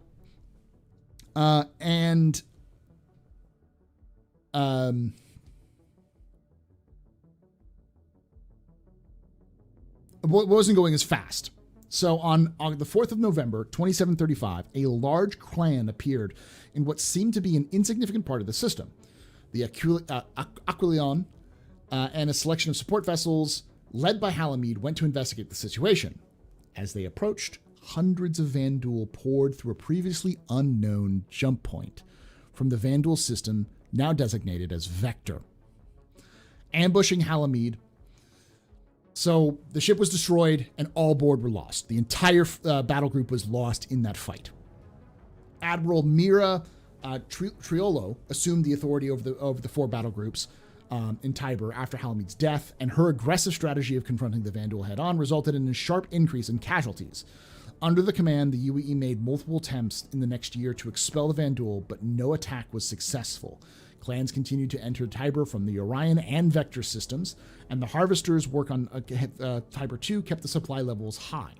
So essentially what they're happening is now more and more clans are being drawn to the Tiber system because of the fighting and because of the resources. And for anybody who doesn't know Vanduul kind of culture, combat is their life. It's honor. They're all about honorable, not really honorable combat. They're all about fighting and showing their superiority. So the more conflict there is, the more clans will come. And if a clan can gather resources and claim territory, they can expand. And as they expand their clan, they become more powerful. So they will work together for a common enemy, but they also are competing for resources amongst each other. So as the Vanduul presence began to grow and grow, and the UEE began to lose more and more people, we're talking like 3 years into this invasion so far. It started in 2732, and now we're in 2735, with a major flagship lost, multiple support ships lost, hundreds of casualties, thousands of casualties, possibly millions of casualties at this point. It's no clear victories in these wars. And Tiber 2 being harvested, and then multiple UE ground troops being sent in with things like bombers and Nova tanks and, everything the UE could muster to throw at these things. Destroying, attacking them. It says right here, UE ground troops and bombers would succeed in destroying one harvester, only for 2 more to be dropped in its place. It was just on slow, grinding descent. And nothing was happening. Vanduul continued to hold Tiber 2, and it was impossible to take the system. So, on the September 7th, 2736, Imperator Galer Mezer ordered the military to bomb the planet into oblivion. Now, this is not clear, but this may be the first use of antimatter bombs in the war. The antimatter bomb has been used against Vanduul targets multiple times since then, but an antimatter bomb is a bomb that's used to deny area. If you're bombing something with an antimatter bomb, you don't want to come for it anymore. You're just trying to make sure no one can use it. The bombing conducted by the 6th Battle Group on 15th November annihilated all Vanduul encampments on Tiber 2, and the planet itself was rendered into ruin. Emboldened by that, UAE forces routed Vanduul encampments from the asteroid belt, chasing them through the vector jump point. And by the 29th of November, the UAE held Tiber 2, the belt, and the vector jump point. Only Vanduul left in the system set up a defensive perimeter around the jump point to Orion. So after 4 years of absolute grinding conflict, they finally broke the back of the Vanduul, and the offensive pushed once more, pushing them all the way back to the gates of Orion. But I'm not done yet. If you can tell, it gets worse.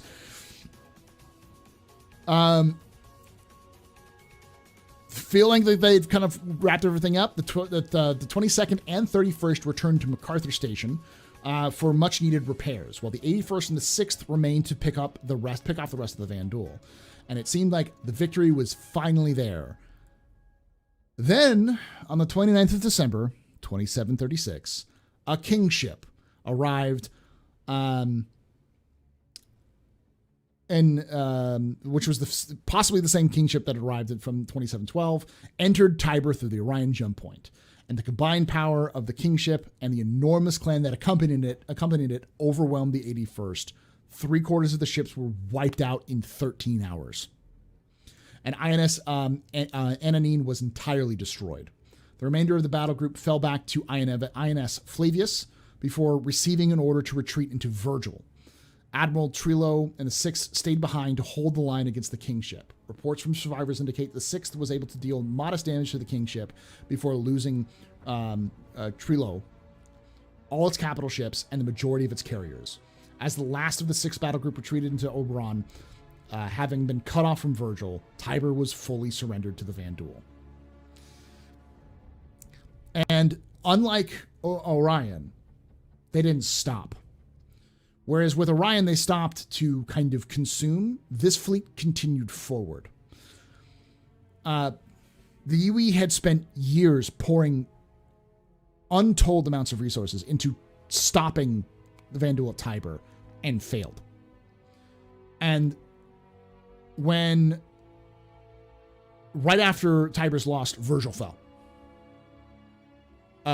They pushed into the Virgil system, and they just weren't able to stop them. And the beaten and battered remains of the 81st, which had been fighting this war for years, finally they fought off the fleet as best they could, and the local defense squadron, Squadron 214, the bloodthirsty crows, the bloodthirsty birds, the Black Crow Squadron, which we've talked about before, aided the civilians in evacuating from Virgil 1, conducting multiple runs back and forth from Virgil through the Vega jump point, Given the chance to be between performing a final run and remaining safe, the 214 chose to go into Virgil one last time. And thanks to their actions, over 1 million civilians escaped from Virgil 1, with almost all of them dying. Almost all of the Black Crows dying. This would eventually be rectified when several of these ships, which had crashed during this fight, were their emergency beacons were accidentally activated in the 2900s, and the 214, who was active in Vega, went on an unauthorized rescue mission because they thought there was a UEE down there. When they arrived, they found that it was an old 214 bomber that had been crashed and its emergency beacon had been activated. So they gathered the dog tags and made it out of Virgil, having, raided into Virgil to do this, and became a huge propaganda coup for the UEE that they were able to go back and get some remains of the terrible loss of Virgil. And it is the reason why the 214 are very, very good Vanduul hunters, and they are always got a chip on their shoulder. They're not a squadron like Squadron 42 or other great squadrons who've had such successes. 214 is the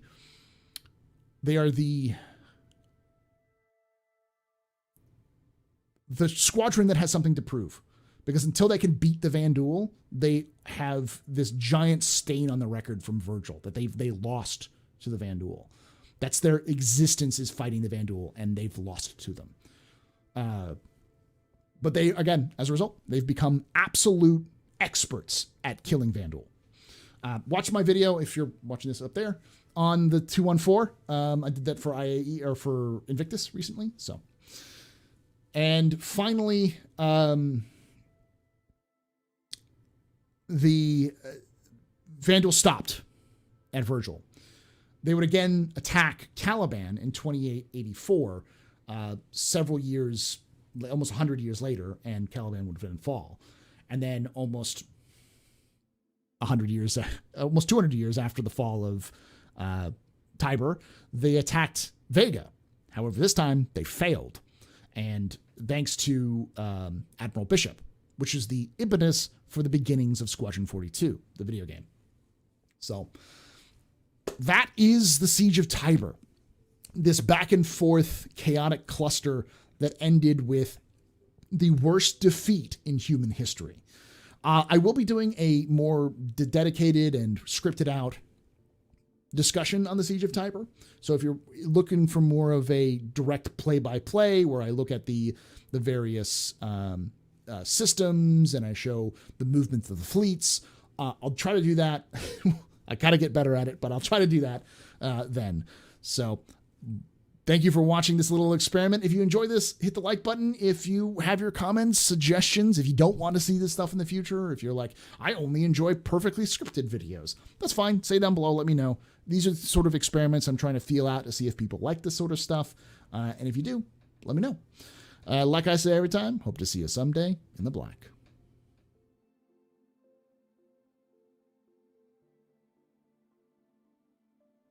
And there we go. What do you think? Hey, Noob Fire.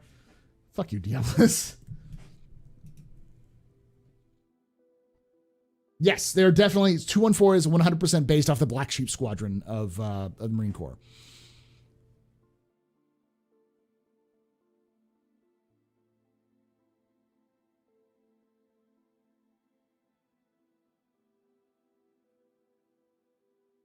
Did they consider putting that asteroid in the way of the Kingship? They're impossible to destroy, and with one shot, can dangerous things. Yes.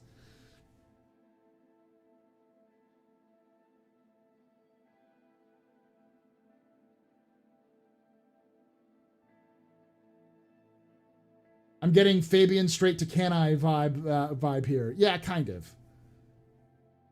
Strength proven through combat is honor to the Vanduul. Yeah, exactly. They don't necessarily have honorable combat. They fight for victory. And victory is what honor brings them honor.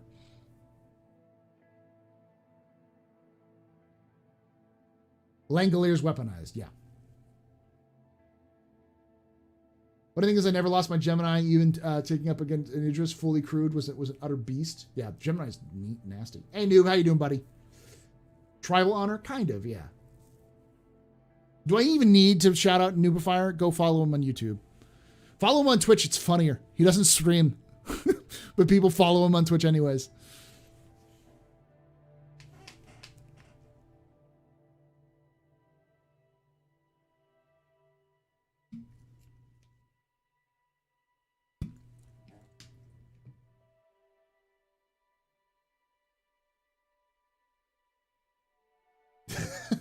Kingship concept for Lord on LPI being safe when the UK government does an audit on CIG's funding. They need to pay those massive legal fees. Yeah. I think the UK has a little bit more to worry about than CIG.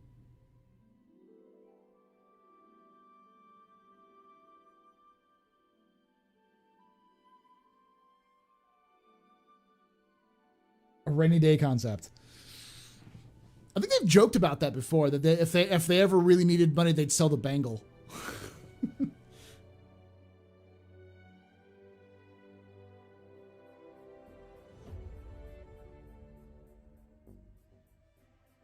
Trade video more.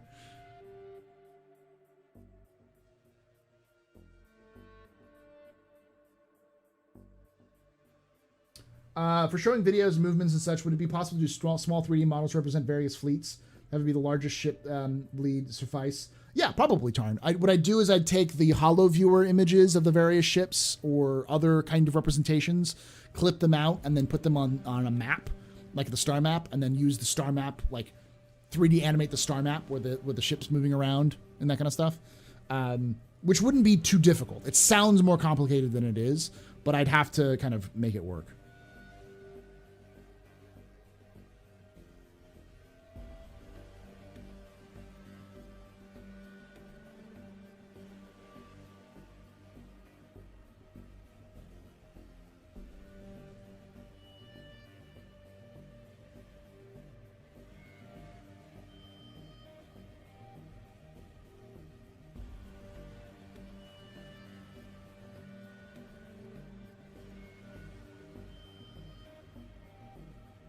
Hold on.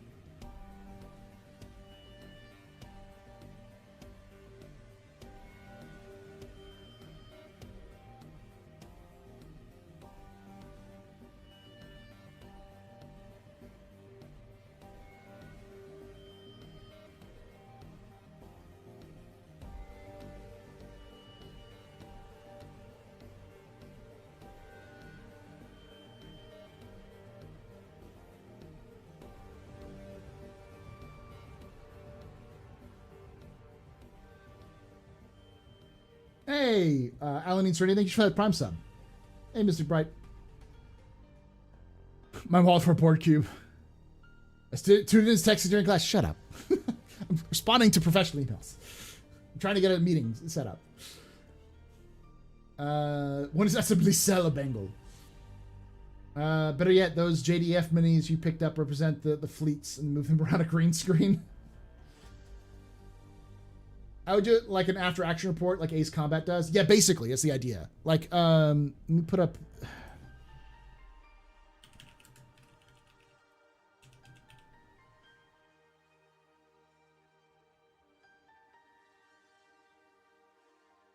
See if it still works.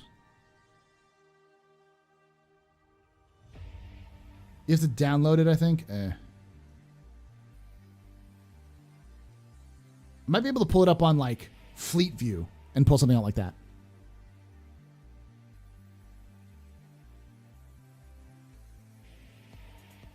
So I've been messing with the large quantities of epoxy resin, like encasing stuff in it. So touchy needs a bunch more than I thought I originally considered. Yeah, it takes a lot more than you realize. Have you heard about the speculation that Castro might be worked on after Nyx? I hope so. I'd love to see the Henovism architecture they got there. Crystal King, I continue to pronounce my victories and brush my defeats under the rug, but I called Castra in January. I 100% believe Castra's next because of a couple things. One, if you look at the number of concept images of Castra and its landing zone, which is Sherman, there's a lot. There's just a lot of concept images of Sherman. And if you look up concept images of like just any other landing zone, you maybe get one. Other than Stanton and Terra and Sol. Like, there's just way too many. So it's obvious that it's been something they've been thinking about. 2, it's an absolute fucking easy win for CIG because there are 2 planets in the Castra system. There's Cascom, which is the main planet, and then there's a gas giant, I think, or it might be just another planet. There's just 2, and it has 2 jump points. It has a jump point to Nyx and it has a jump point to Pyro. So it's perfectly positioned. It has the exact number of planets, a super easy amount of planets. It's got an interesting kind of theme because it's frontier UEE, former military, but it's non-settled UEE. So whereas Stanton is very developed and works, you've got Pyro, which is like chaotic, evil, outlaw frontier. And you've got Nyx, which is more neutral, like outlaw. And then you've got the UEE controlled frontier. So you've got 3 different types of the frontier systems right there in a cluster. So it works. Hey, Paul, what do you think about what we see with Pyro against what we knew of the lore for Pyro? People start calling the lore law now. I don't know why, but okay. I am lawmaster now. By that I mean, do you ever? Well, no. There's multiple people who've started calling it law, and I thought, and maybe it's a reference to some other thing, or I just call it law now. Because it's a nice fat finger or Siri issue. But I mean, went back and watched the lore master's guide. It's nothing like we've seen recently. It's very different. I think the way that they've worked with Pyro was it originally was going to be kind of a desolate system, and I think CIG sat down and said, "That's boring." So they completely reworked it. I think it's what Pyro 2 or Pyro 3 that we saw that has the breathable atmosphere. That's completely new because originally there was only supposed to be 1, and that was the far distant out system. I think what happened was the original idea for Pyro was that it was a highly irradiated system and it was very dangerous to function in. And I don't think they have that full radiation gameplay in, or they've just removed that. Light anti-tank weapon, yeah.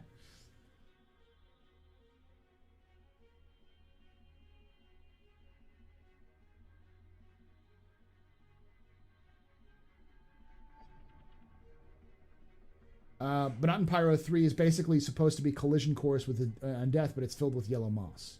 That's the one that we saw in the demo, right? Was Pyro 3? So, which was unusual because it's a kind of a moon. I think it's on a collision course with a gas giant, if I remember correctly. I have to double check. Let me look at I've got the Arc Star map up. I can go there real quick. I was going to use the Arc Star map to show things off, and I'm like, meh. There's Castra, Pyro. There we go.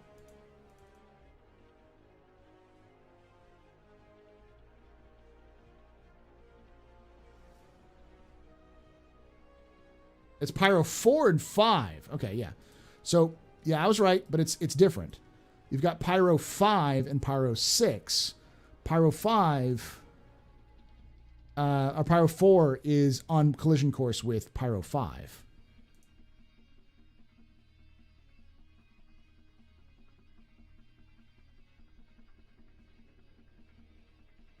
Scientists speculate that this terrestrial planet survived a collision with pieces of a planet-sized body that knocked Pyro 4 out of its orbit.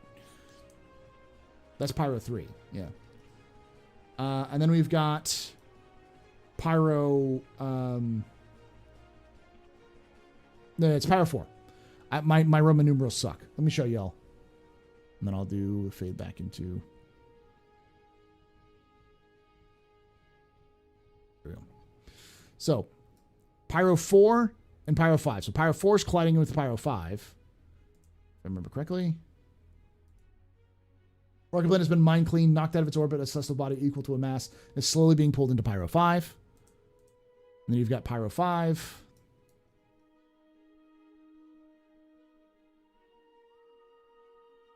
Massive yellow and green gas giant is slowly pulling Pyro 4 into its orbit. And then Pyro 6 is where Ruin Station is.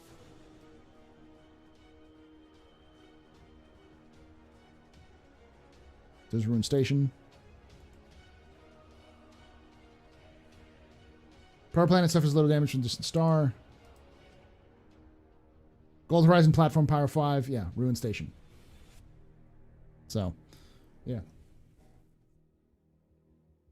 Planning to do a Lauren video, not to get into your territory, but during CitizenCon, I published lore, no BS, a quick rundown of Pyro.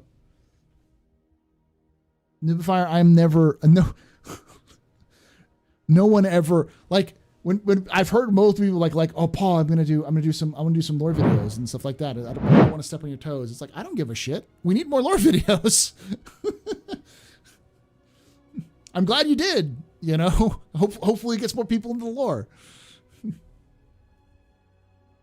So where the best loot be? It's really hard to tell because Pyro is so different now than what it was originally concepted as. So we're gonna have to wait until CIG either updates a lot of this stuff or in the lore end of things. What happened to the Aaron Halo? We had a station showed off maybe a year or so ago, but it seems like they just pulled it out of existence.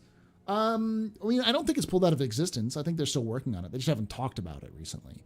And I wouldn't be surprised if the Aaron Halo stations disappeared, because the problem with Aaron Halo was originally it was designed for a very different game. It was designed for essentially Freelancer 2. And since the game has advanced and expanded since then, it's hard to see if you actually need it, especially if you can do 3D jumping, where you can jump around the belt, because it's not going to be like this sphere of like impenetrable debris, but it should be pretty thick.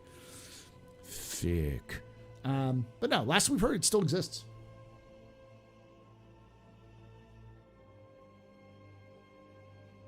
They also had a walkthrough of Grey Box of Terra, fully built in 2015, 2016.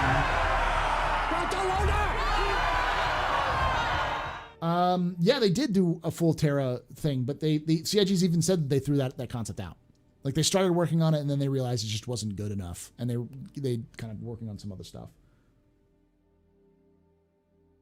Man, looking forward to Halo. We'll see if it happens or not. Paul, final question before I retire out. With the Pioneer coming in the next year or two, will we see a orbital outpost as well as a planetary settlements? I doubt it. I doubt we'll see orbital outposts. I wouldn't be surprised if CIG wants to do that eventually, but I doubt we'll see it initially, just because the logistics for creating something like that is a little complicated in terms of orbiting versus on a planet. But we'll see. It could be easier. Any chance of running into Vanduul and Pyro? Yes. Virgil, there is a jump point from Virgil to Pyro. And Virgil is one of the systems we talked about earlier, which is a Vanduul system. So yeah, definitely. I wouldn't be surprised if Virgil was one of the systems we end up having in-game after Castra. Just because it's a great... it's like Pyro, but ain't no need to worry about reputation. Just kill fucking everything.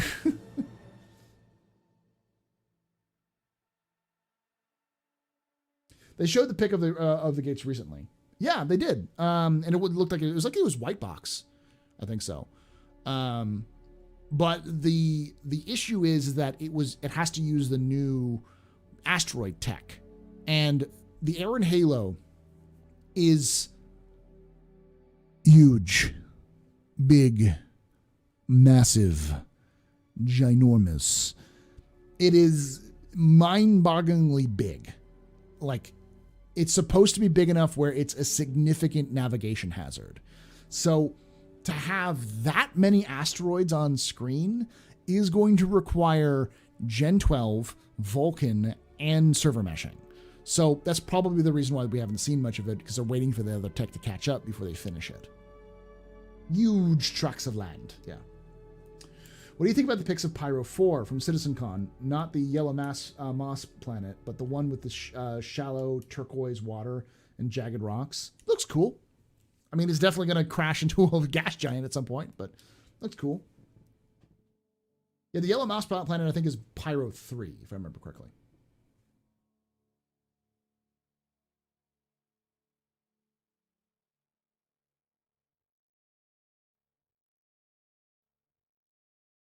Virgil, Virgo, whatever the V system's actually named. Vector. No one's been to Vector. Will the crash ever happen during PU? What? The crash? What are you talking about, the crash?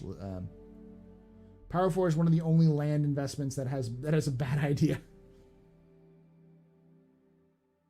Yeah, Virgil is the one that's connected. Oh, no. I don't think we'll ever see it crash into the gas giant in PU. Though it could happen. It's definitely an event that CIG could make at some point.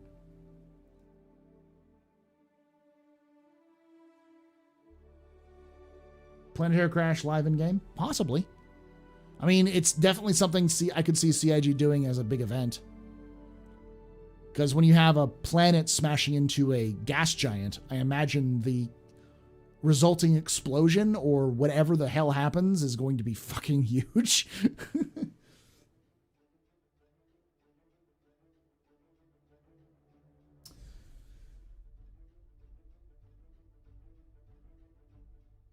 That's a shame. I'd love to have a sneaky little outpost hidden behind a moon somewhere, so you can only do my shading dealings. I think you could definitely do planetary outposts, but not orbital.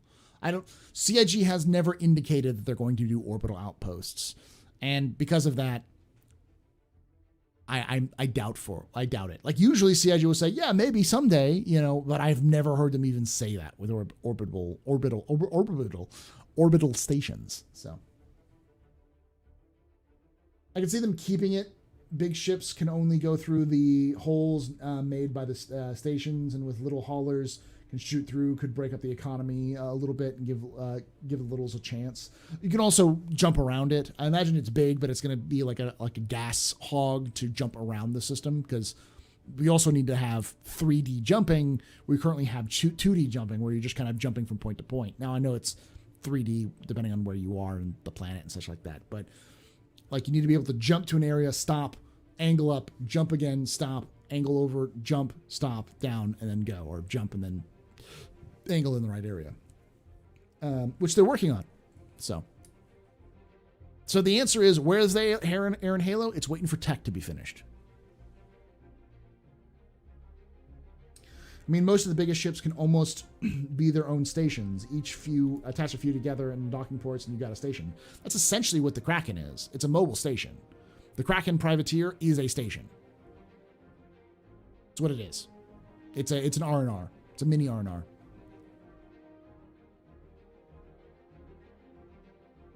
Yeah, get a Kraken. There's your outpost. Exactly. Have the UEE ever explored Vandal homeward planet systems? No. It's too dangerous.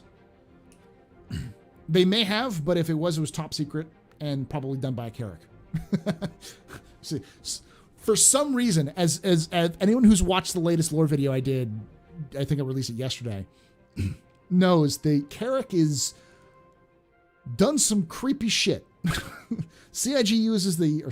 UEE uses the Carrack to do some creepy shit.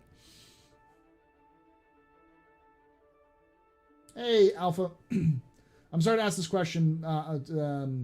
It's out of topic.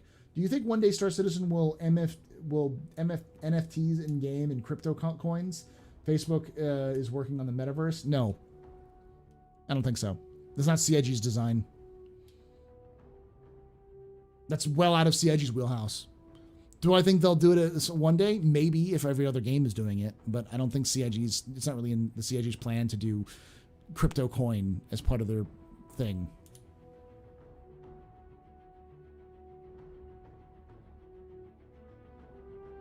If you want NFTs, get Star Atlas. Yeah.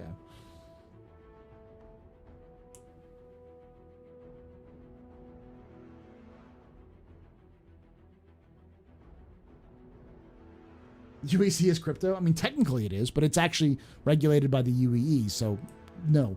It's just not a physical currency. Thinking of, speaking of community event stuff, do you think CIG could/would/should ever do a user-created ship vote again? I apologize for not knowing the name, but I know the Redeemer emerged as a result. Oh, the next great ship contest? No. I think they should do other things though. They could do they did a they were going to do an idea of an armor of essentially the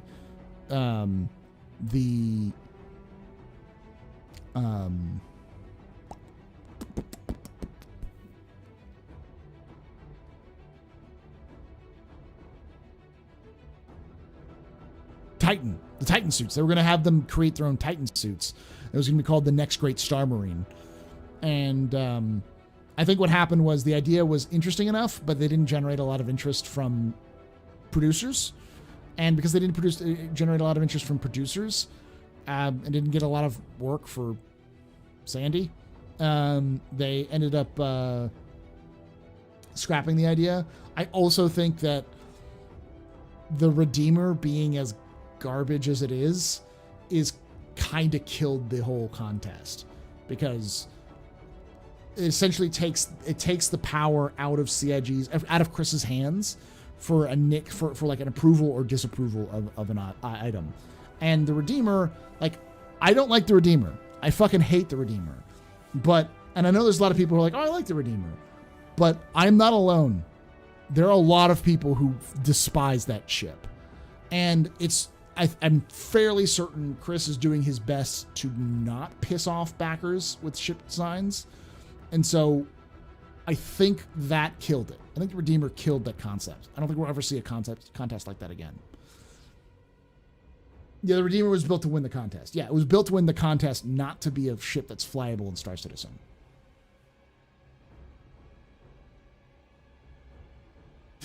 How many YouTube boosts to get you to the YouTube front page? Fucking Twitch. I fucking hate that shit. Now, legit question. If you could add a new ship manufacturer, what could it be and what would it specifically be? Where do you think we would have a gap? Where do we have a gap? Scientific.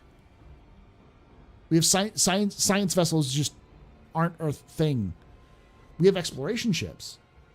But the only ship that has any kind of scientific equipment on it, there was two. The Sen and the Endeavor. That's it. No other thing. Having a ship that is built, having ships that are built by a manufacturer that specifically does science. I also think we're lacking colony ships. The ability to take people in massive quantities and deliver them to an area. So something like a colony exploration frontier vessel of some kind.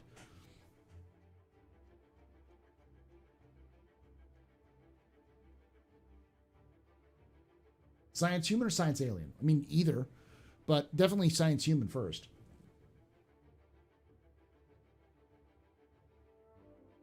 If I was to create a ship line, I would probably create something that is more bulbous, more spherical, like flying spheres. Not necessarily flying spheres, but spheres on spheres. We have kind of more sleek lines with Origin, and we have bulky and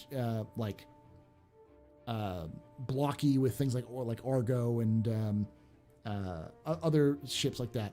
But think like Misk, but more Misk mixed with Origin, that kind of style. And I'd probably call it Prometheus. Prometheus Interstellar. Or Prometheus Ship Concern, PSC.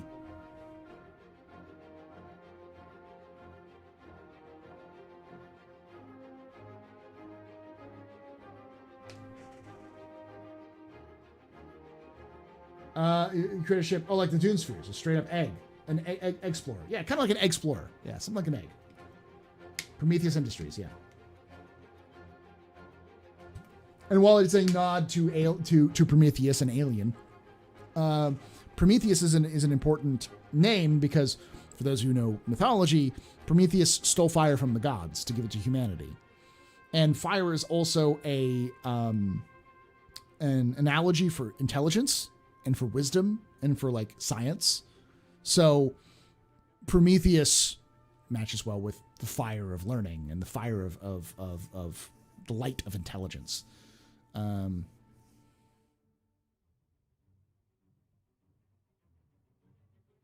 some of the racing ships lack guns? I think all of them do. But yeah, there's they all have guns. There are certain ships which are death racy ships, certain races which are death races, and some races which you have the weapons turned off. Borg-like spheres, yeah.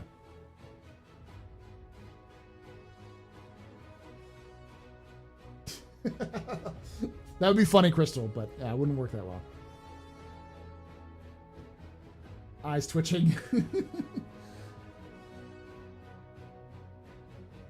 Prometheus Industries or Prometheus Starflight Concern. Death Star LTI, yeah.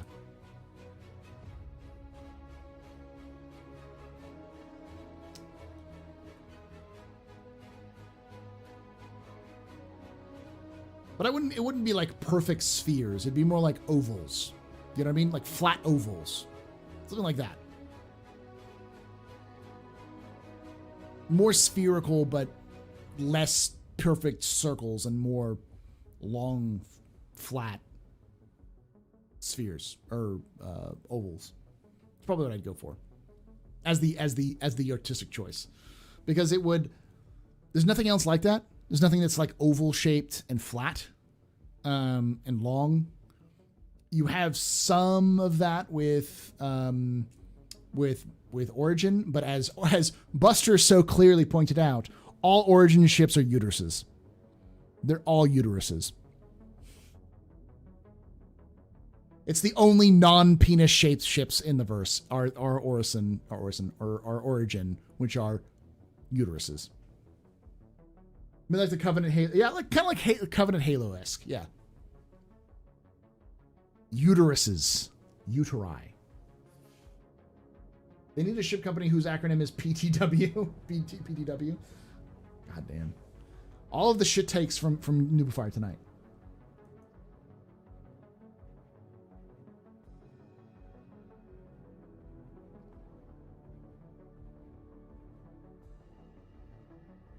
If you see its lines, the way it kind of tapers at the bottom, you have to look on it flat on like that.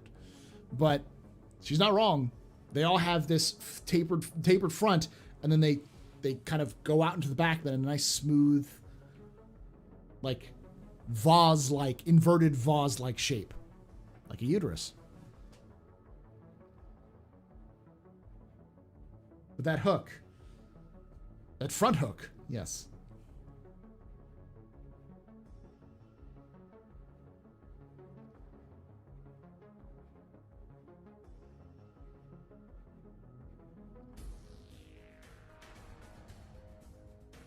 That's a weird looking penis if it's phallic. That's a very weird looking penis.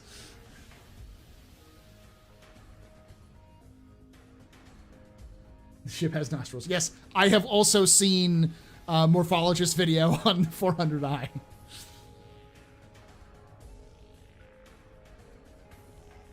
Crystal King, that would be that would be Drake, is what you just described. An idea for a ship manufacturer that makes junk ships, like little trash that no one would buy. Drake.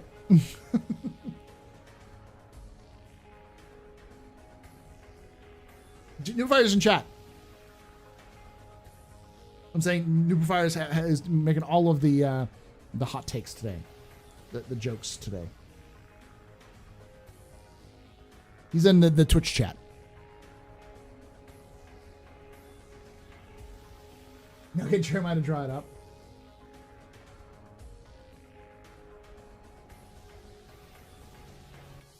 No, what you do with Prometheus is you name all of the ships after famous scientists. So like the Einstein, the Newton, the Copernicus, the Galileo, the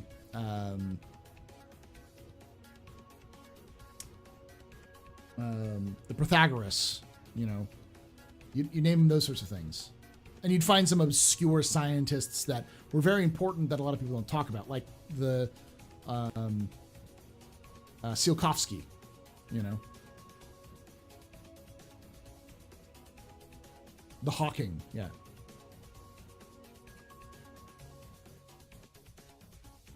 Pythagoras, the Musk. Oh, no. I wouldn't want to fly that. Would it smell bad?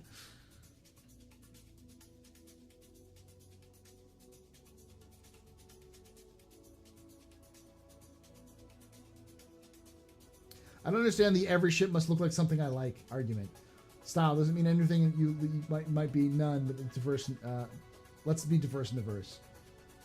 I mean, yeah, but fuck the Redeemer. In lore scientists, yeah, like the Childress would be a good one. The Dr. Scott Childress is the one who discovered quantum drive. The Croshaw, the man who discovered jump drive. You could do, yeah, all sorts of things like that too. Babbage would be a good one, yeah. The Roberts, yeah.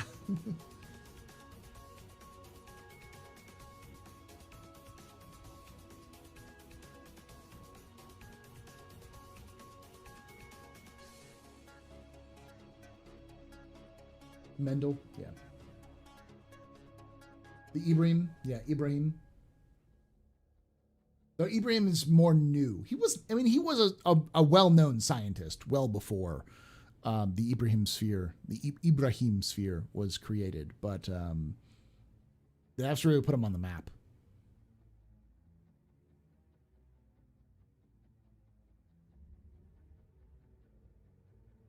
Different area of study. Mathematician and science. Math and science go hand in hand.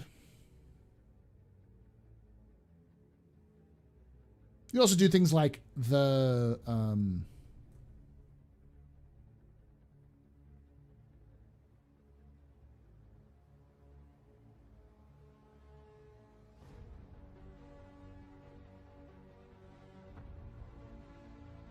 Marie Curie. You could have the Curie. I had to remember. I blanked on her name. There's the woman who discovered DNA. You can have her name as well. Have a good night there, Noobifier. Good night, buddy. Thanks for hanging out. As always, follow the Noobifier. Subscribe to the Noobifier if you haven't.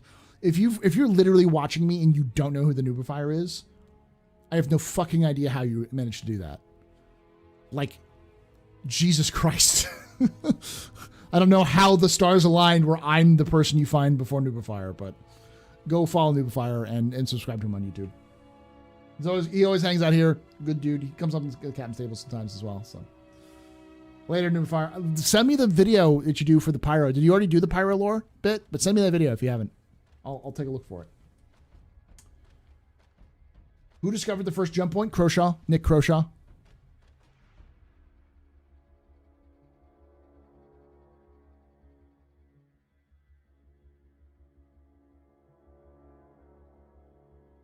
Algernon?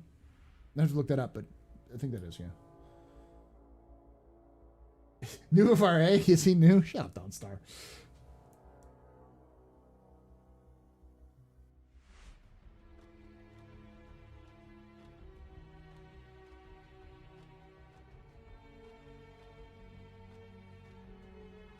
Wasn't an idiot on that.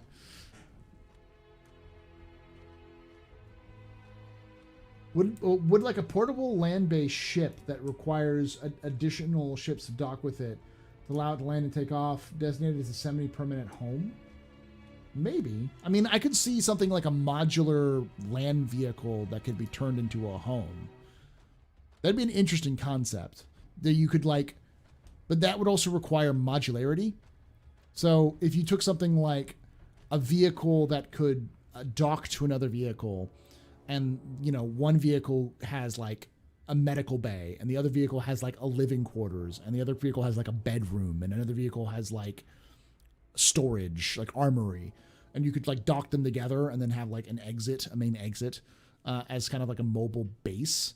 Yeah, I could see something like that. I don't think CIG would make something like that because the complications, it would be very complicated to make in terms of gameplay, and just makes it a little bit easier just to build bases or build a giant ship that can act like a base. But requires Argo cargo for mobility. Here we go. Since you're a teacher, you'd be pretty awesome if you made a Star Citizen test trivia. I used to do that. I used to do trivia nights here at the pub, and it wasn't very fun. Though I might do something like that. I mean, a corral? I don't know what that means. Like a corral, like a cattle corral? I don't know what that's referenced to. I want still that one ship, the noodle ship, and really want that ship looks like the junk from the Fifth Element. Yeah, no, I think that's in the cards. I think a mobile trader ship, a what I've been dubbed as the Khajiit ship, or as Execute likes to call it, the food truck ship, the taco truck ship. I think that's still a thing that could happen. The vehicle's connecting to a corral. Maybe?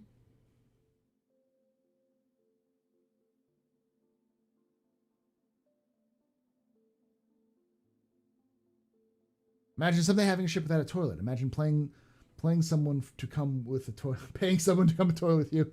Imagine no more. It's called the Cutlass Black. The Banu Merchant Boy. Yeah. I hope they create O'Neill cylinders that are way more practical than terraforming planets. They're way more practical than terraforming planets. I figured a long time ago that my aesthetic is hard sci-fi mixed with giant fuck you mechs.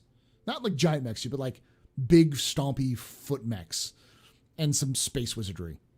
Give me a little psychic or force powers with big stompy mechs and O'Neill cylinders, and a non-artificial gravity or artificial gravity you have to spin, and those sorts of like more hard science fiction elements with a little bit of hand wavium.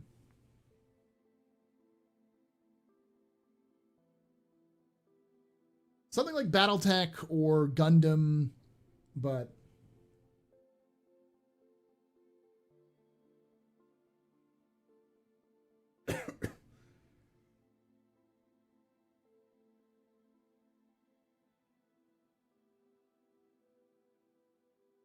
yeah. Is it true that the Banu do not have capital vessels, as in lore-wise they're against the idea? Not necessarily they're against the idea. It's just they would have to have a significant amount of capital and investments into defenses to create capital ships. There's really no purpose to it.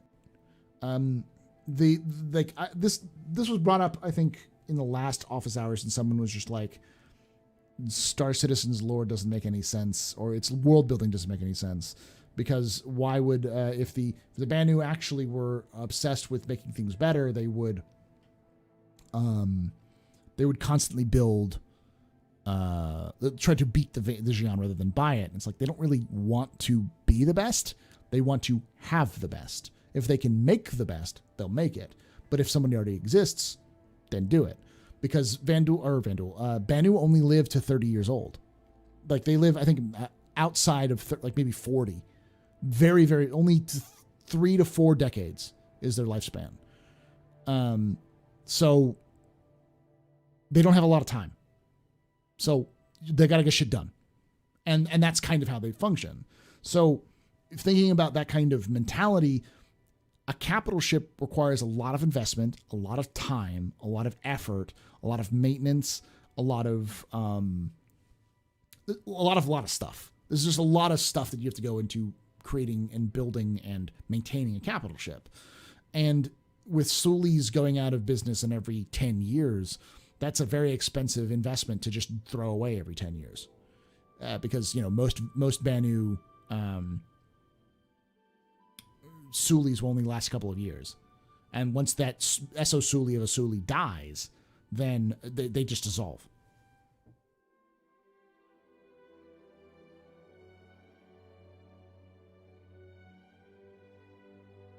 Need to do some MechWarrior sometime on stream. I used to do MechWarrior online a lot. I got to do MechWarrior 5 at some point, but I got to find people to hang out with and do MechWarrior 5 with. Sounds like my DM D&D universe. Yeah.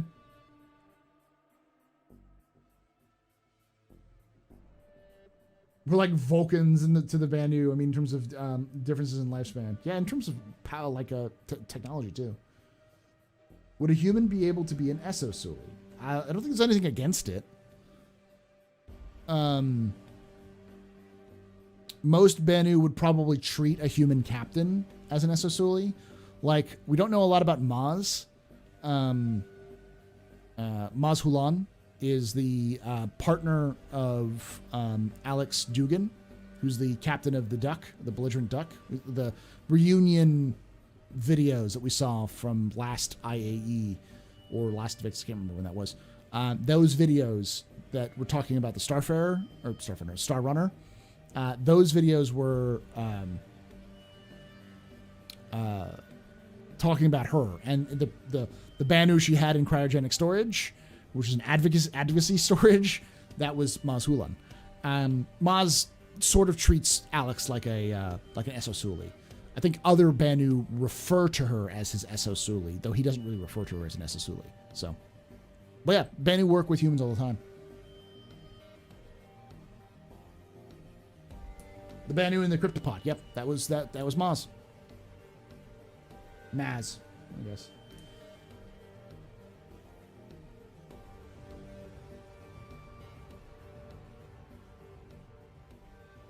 Used to lose the Clan Wolf International a lot because a lot of Freebirds did. I didn't play a lot of. I played a lot of pickup games. I didn't do a lot of the metaverse of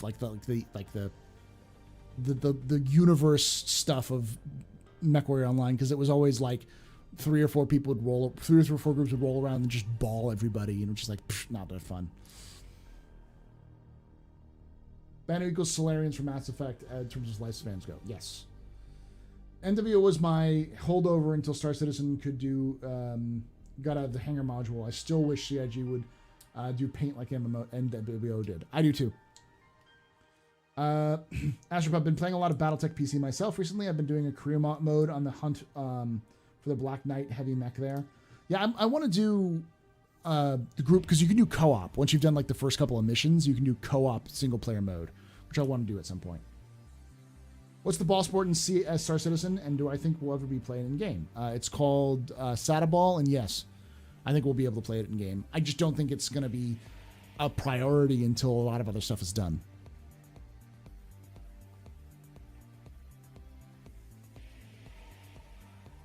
What's the human lifespan in the Star Citizen universe? 150 to 200 years. I think the average lifespan is about 150. But humans have been known to live up to 200 years. For reference, Admiral Bishop in Squadron 42 is like 98.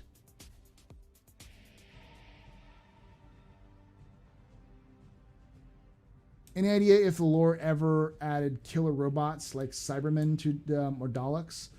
Not directly. Every time humanity builds AI, it goes insane. Well, maybe not go insane. It always breaks, and lots of people die. But no, like, direct killer AIs like Daleks or Cybermen, though. No.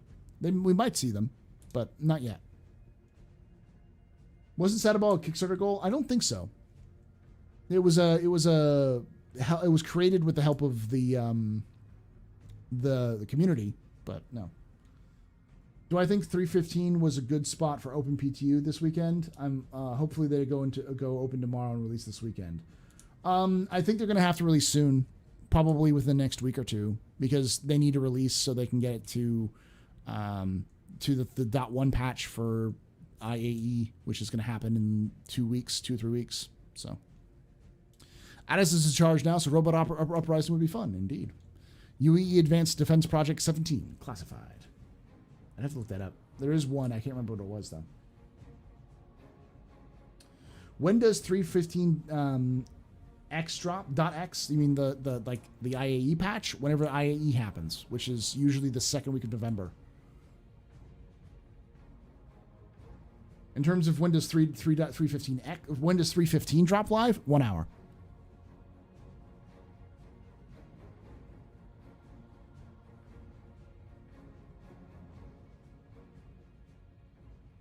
But do I think it's in good spot for OpenPTU? There's a little bit of issues with the. I'd say it has some issues with stability, but other than stability, it's fine. And because of the 30K recovery, it's great. Wait, 3.15 is going live? 1 hour.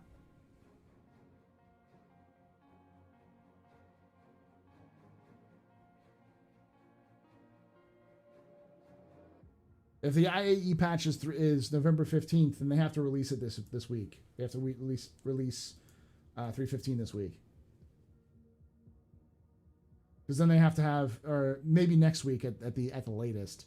But then they'd only have 1 week for a PTU to live. ETF PTU to live, which would be very fast. And I know it's, even if it's just the IAE stuff, it would still be very fast. Bunker missions, blowing up your ship after you help is not cool. Yeah, those kind of things still have issues.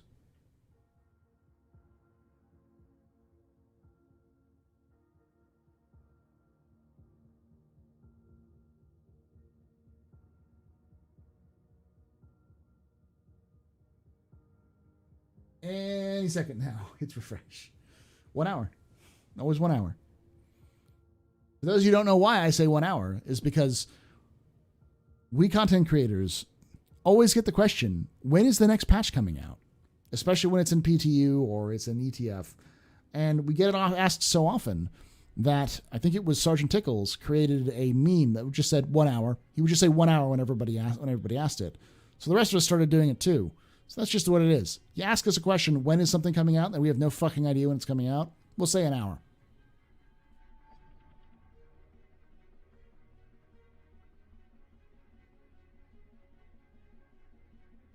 And when you ask an hour later, hey, is it going to come out? 1 hour.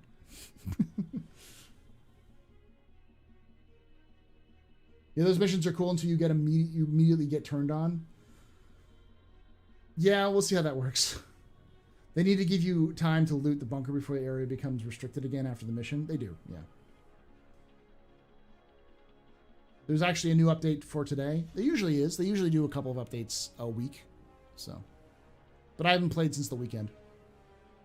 Whenever I transport a patient, they always ask me ETA. I always say 5 minutes. There we go, fire medic. Lol, watch one day CIG is going to be lurking and drop the patch. In an hour? Yeah, they'll do that. I prefer the DCS version where it's 2 weeks. We've had a module announced and it's released within 2 weeks. 2 weeks for 2 weeks, 2 months, and then it was hilarious. Bugs just kept coming in and testing, which forced them to push it back. 2 weeks used to be the joke for Star Citizen as well, but 1 hour gives enough time for people to stick around and absolutely wait for something to happen. And then they say, wait, it's been an hour. Where is it? And it's like another hour. 1 hour. You don't say another hour. You just say 1 hour. And people realize what it is. 2016 answered the call. God. Well, Astro said release, so we did. God, again, CIG, don't listen to me. Stop listening to me. I'm not smart. I'm just an idiot. I'm a dumb man with a smooth brain. That's what I am.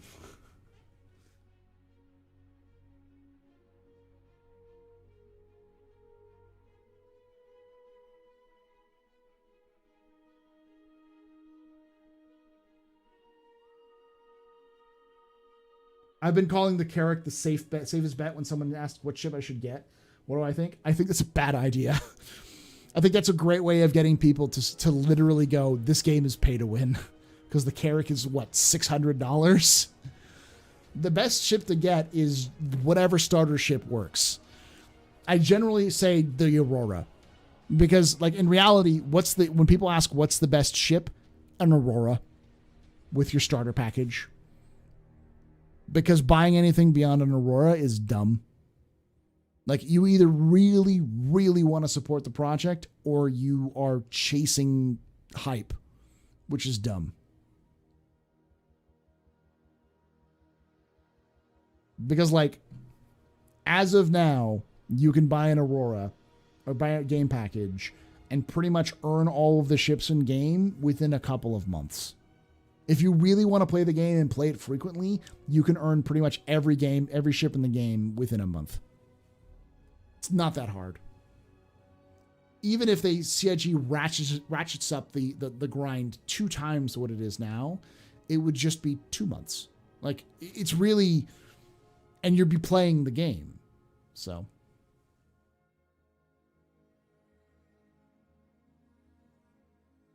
I wouldn't even say Titan or Cuddy. Like, Titan or Cuddy is like, if you want to donate $100 to the development, yeah. But if you're spending $100 expecting to get $100 of utility out of the Cuddy, you're gonna get angry. It's not worth $100. No ship in the game is worth the money it costs. It's just the reality, because they're just digital spaceships that you can earn in game with in-game cash.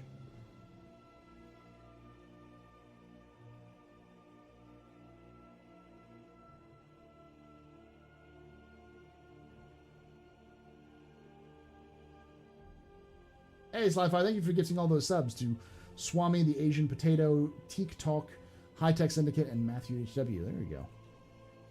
Thank you for all those gifts, sub man. Enjoy your retirement, Sci-fi. I know you said you're winding down the work days, so glad to hear that. Lamau, to be clear, these are people with fleets. I tell new players just to stick with the starter. Okay, that makes sense. Yeah, the thing is that the Aurora is, even when the Mustang was the better value, I would still say the Aurora, because if you don't know if you want to get the game and you want to explore the game and you don't want to play the weird meta game of like stacking seashells or stacking shells to get the best value of a ship, the Aurora is fine. Like, you can do anything in the game with an Aurora, literally anything in the game with an Aurora. You can, hand mine, you can mine with hand mining. You can do cargo delivery with boxes. You can combat. You can go like do combat with it. You can transport other people. You can even log out in Aurora. There's a bed. So like, yeah.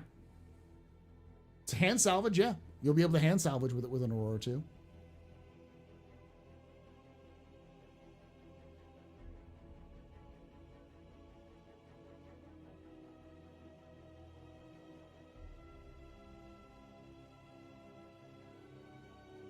The only thing buying a ship does it prevent you from losing it when there's a wipe. That's true. But because it's so quick and easy to purchase a new ship, it's really not that much. And I wouldn't expect many wipes going forward that are as complete in total as 315's wipe. And even then, 315's wipe is happening after 18 months. Almost 2 years of no wiping. So if you always expect a wipe, but even then, the next wipe after 315 wouldn't happen until 316, which would be in December. So from like early November through the late December, that's 2 months. Enough to buy pretty much any ship in the game. And even then, there probably isn't going to be a wipe in 316. I wouldn't expect another wipe until Pyro comes in, or until they get some major back-end stuff with like, what's it called? Quanta. Yeah, I know, Sparky. We're just going on a different tangent at this point. We're not even talking about that anymore. Just talking about the good starter ships. All right. So let's go with the next part. This is where I'm going to go through the latest update. So these are all articles that were added to the Galactipedia today, this week. Croshaw 3, Van, is an uninhabited planet in the Croshaw system, terraformed by the UEE, and is represented by 2 senators. Located in the far outer edge of the system's green band, its Arctic environment supports a human population among the planet's equator. Van's economy, once dependent on mining, is now supported by tourism, thanks to a thriving winter sports community and the spectacular nightly aurora visible from all latitudes. Artists inspired by the aurora have begun to set up studios in the large, long-abandoned buildings that once used by the mining industry. So Croshaw is the second planet or second system that humanity has visited other than Sol. So we've got that. That's cool. Then we've got Croshaw 4. It's an uninhabited super Earth in the Croshaw system and is the furthest planet from the system's sun. Geographic evidence suggests that it had once had an atmosphere partially made of water vapor, but due to an unknown event, the atmosphere dissipated. The impact of a large meteoroid is considered the most likely cause. However, a crater large enough to support this hypothesis is yet to be discovered. So, it's a dead planet on the edge of the system. Then we've got the Icarus cluster and the Daedalus cluster. The Icarus cluster, Croshaw Cluster Alpha, is an asteroid cluster that orbits the system's sun beyond the orbit of Croshaw 4. Soon after humans began to colonize Croshaw in the late 2200s, independent miners established themselves in the cluster and began to harvest resources. It remains one of the oldest active mining fields in the UEE. Cool. And then we've got the Daedalus cluster. An asteroid cluster that shares an orbit with the Icarus cluster in the Croshaw system. Dense and initially resource-rich, the cluster has supported generations of miners in the Croshaw system since the late 2200s. Though not as productive as it once was, prospectors in the system are still able to locate and extract untapped veins of minerals, which is cool. The Centauri Belt Alpha. The Centauri Belt Alpha is an asteroid belt in the Centauri system, a UE empire that orbits the system's sun between Centauri 4 and Centauri 5. A dense belt of enough mass to form a planet. The heavy metals and other resources that can be found there are extracted to support the various industries on Sai, home of Musashi Industrial Starflight Concern, and of course, Tumbrel Land Systems. So, due to the abundance of resources, major mining conglomerates, independent businesses, and sole prospectors are able to work alongside one another with little competition. Then Centauri 5. Red and yellow super Jupiter in the Centauri system. Whew. Enormous violent storms that almost encircle the entire planet occasionally develop near the equator, while its north and south poles are encircled by systems of permanent cyclones. Spacecraft sometimes utilize the upper atmosphere of Centauri 5 for refueling, barring the presence of any other extreme weather. So you can refuel on it if it can get through the storms.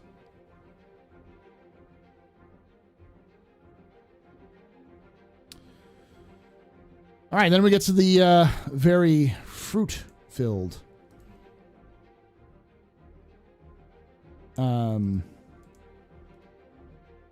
section.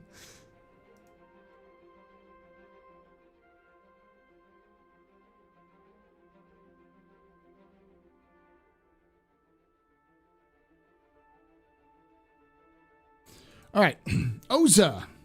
You can see these in game. It's from Angeli. Originally, hybrid of citrus trees that originated on Earth. The Oza was first grown in 2812.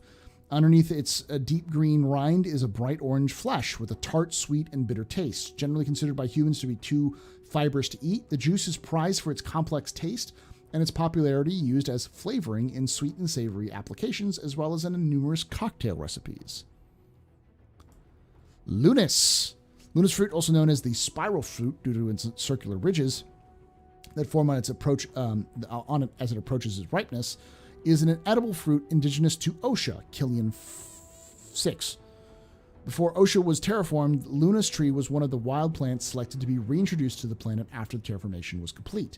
Humans who settled on Osha bred subsequent generations of the tree to bear soft, sweet, and juicy Lunas fruit.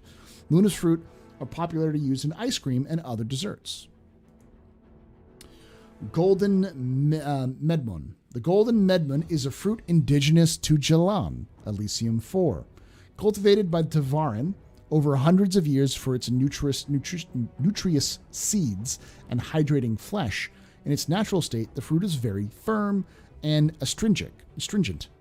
While Tavarin prefer to eat it raw, humans prefer to let the fruit soften once it's been harvested. After the fruit wrinkles and darkens, the flesh loses much of its moisture and gains a very sweet flavor, along with a creamy consistency reminiscent of caramel. So this is you've probably seen this in game. This is actually a Tavarin fruit. So there you go. Ermer Farms. Ermer Family Farms is a commercial dairy owned and operated by the Ermer family based in Keene, Killian seven. Founded in 2923, the dairy first rose to prominence in the Najita Dessert Fest of 2931, where it debuted one of its most popular variants of Lunas ice cream. The company soon expanded their dairy to include an ice cream manufacturing facility and began to offer their ice creams across the UAE. Lunas, Shibanzo, chocolate, and coffee are among Irma's family farm's best-selling flavors. There we go. Najita. Najita is the most populous city in the city of Killian 7. I keep doing that. A coastal city, Najita is originally constructed to work in harmony with the spiraling green hills that surrounded it. This balance was upset in 2800s when increasing Vandal raids in this Caliban system frightened many of its residents to flee to Keen for military protection. Prefabricated residences were erected in the surrounding hills to house the swelling population. These new neighborhoods became permanent after the fall of Caliban in 2884. Prominent spacecraft manufacturers RSI and Anvil Aerospace maintain showrooms in Najita.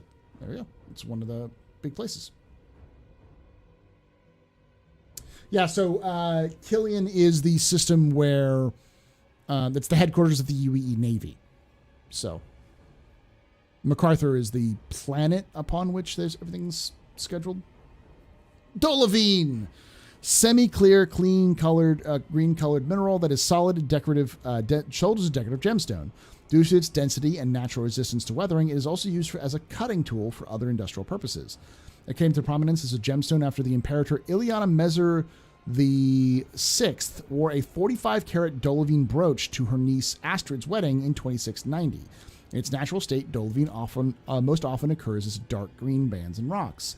So fuck Dolivine. It's a fucking fasci rock. Dolivine equals fascist rock. That's all you gotta know now. Chibanzo.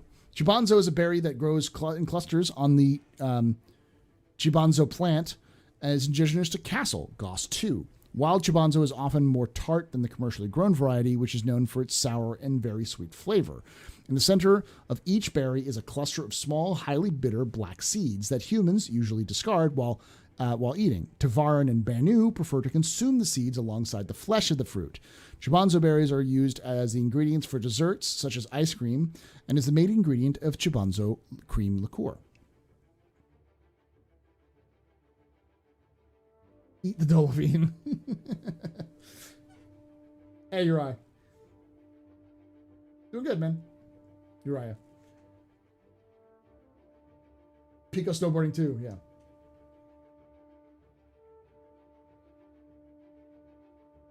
So it seems like the Tavaran eat seeds. Tavaran like their seeds. Because they're burbs. Chibanzo Cream. Chibanzo Cream is a brand of liqueur manufactured on Castle, Goss 2. It was first brewed in the original settlers of the planet from local Chibanzo berries. The earliest version of the liqueur was more tart than sweet and was generally mixed with sugar syrup and cold soda water. As Chibanzo has become more sugary over the centuries of commercial use, the liqueur has grown to have a sweeter profile and it still maintains its sour edge. While it can be consumed as a standalone beverage, it is most often used as a cocktail ingredient. There we go. Blue Bluvia, or bluebee, is a rich, sugary, and aromatic tree fruit that originated on Reese, Rudder 3. Fibrous in its natural state, the vivid turquoise flesh of the fruit clings to the large black stone that is so hard that it must be cracked through mechanical means. Some artisans on Reese use power tools to carve the stone into intricate sculptures that they sell to new students for good luck. Blubivia forms the base of the locally grown popular brandy B3. Speaking of B3, B3 is a strong brandy distilled in the Redditor system from Bilvia, a fruit indigenous to Reese, Redditor 3. In 2733, a group of students at the University of Mentor on Metter, Redditor 4, used a bushel of blue Bilvia as the basis for an experimental homemade spirit. The concoction, which retained a sweet flavor profile along with a powerful alcoholic punch, was a hit to their next party. Blue Bilvia brandy continued as a student-made spirit enjoyed by locals until 2872, when the drink was smuggled into the University of Redder on Reese, and it underwent a surge in popularity. Following this increase in demand, 3 University of Mentor students started the Blue Bilvia Brandy Company in 2875. B3 as their flagship beverage. There we go. Torpedo Burrito! Got the lore now. Torpedo Burrito is a chain of vending machines and food stalls based in the UAE that serves various fillings wrapped in large flour-based tortillas. It debuted in 2878 as part of the Bevic Group's push to expand their range of vending machines to include hot food. Now available in most populated areas in the UAE, Torpedo Burrito's line of flavors include carnaritas, shrimp typhoon, madras asada, strong and off, PPC, polio peas and carrots, cheddar ham, and Locked on lentil. That's fucking amazing. I love it. The Kraken is a light carrier manufactured by Drake Interplanetary, debuted in 2948, intended to be a mobile base of operations for a crew of up to 10. The Kraken has 6 landing pads equipped with repair and refueling stations for smaller spacecraft, as well as a vehicle bay and a hangar. The standard model features a comprehensive array of turrets and guns that can be used to defend the ship if attacked. A variant of the Kraken, the Privateer, was developed in conjunction with Cousin Crow's Custom Crafts and converts the interior space into a private marketplace so traveling merchants can operate their own shops without having to pay rental fees for temporary stalls on other worlds. Very cool. Aberdeen Hurston, the man, the myth, the douchebag himself, was the engineer who worked at Hurston Dynamics from 2841 until his retirement in 2877. While he was attending university, he began working remotely with the weapons team at Central on the early forays into antimatter-based missiles. In 2853, after decades of research, the team debuted Hurston Dynamics' first antimatter warhead based on Aberdeen Hurston's design. This secured the company a long-term contract with the UAE. The second moon of Hurston is named Aberdeen in his honor. Now, we don't know if the antimatter warhead was first developed by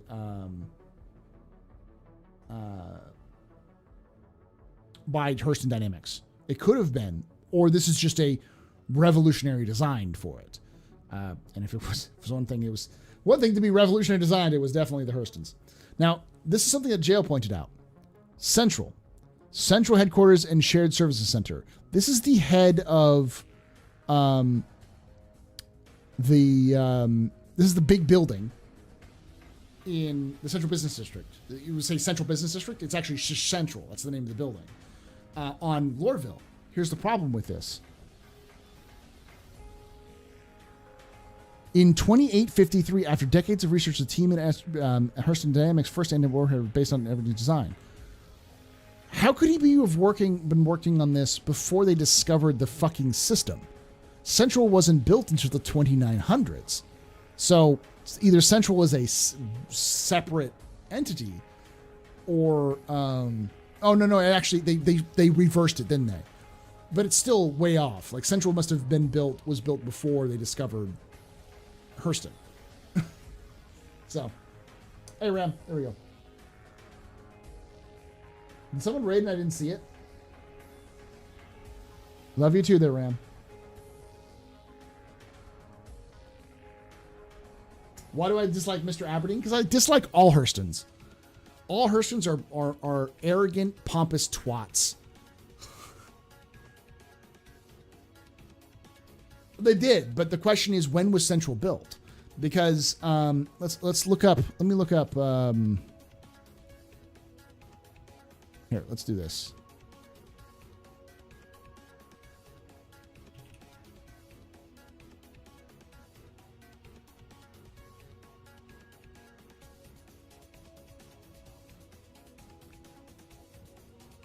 It was sold to Hurston Dynamics in 2865, right?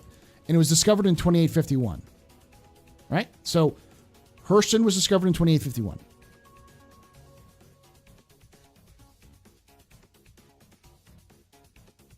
So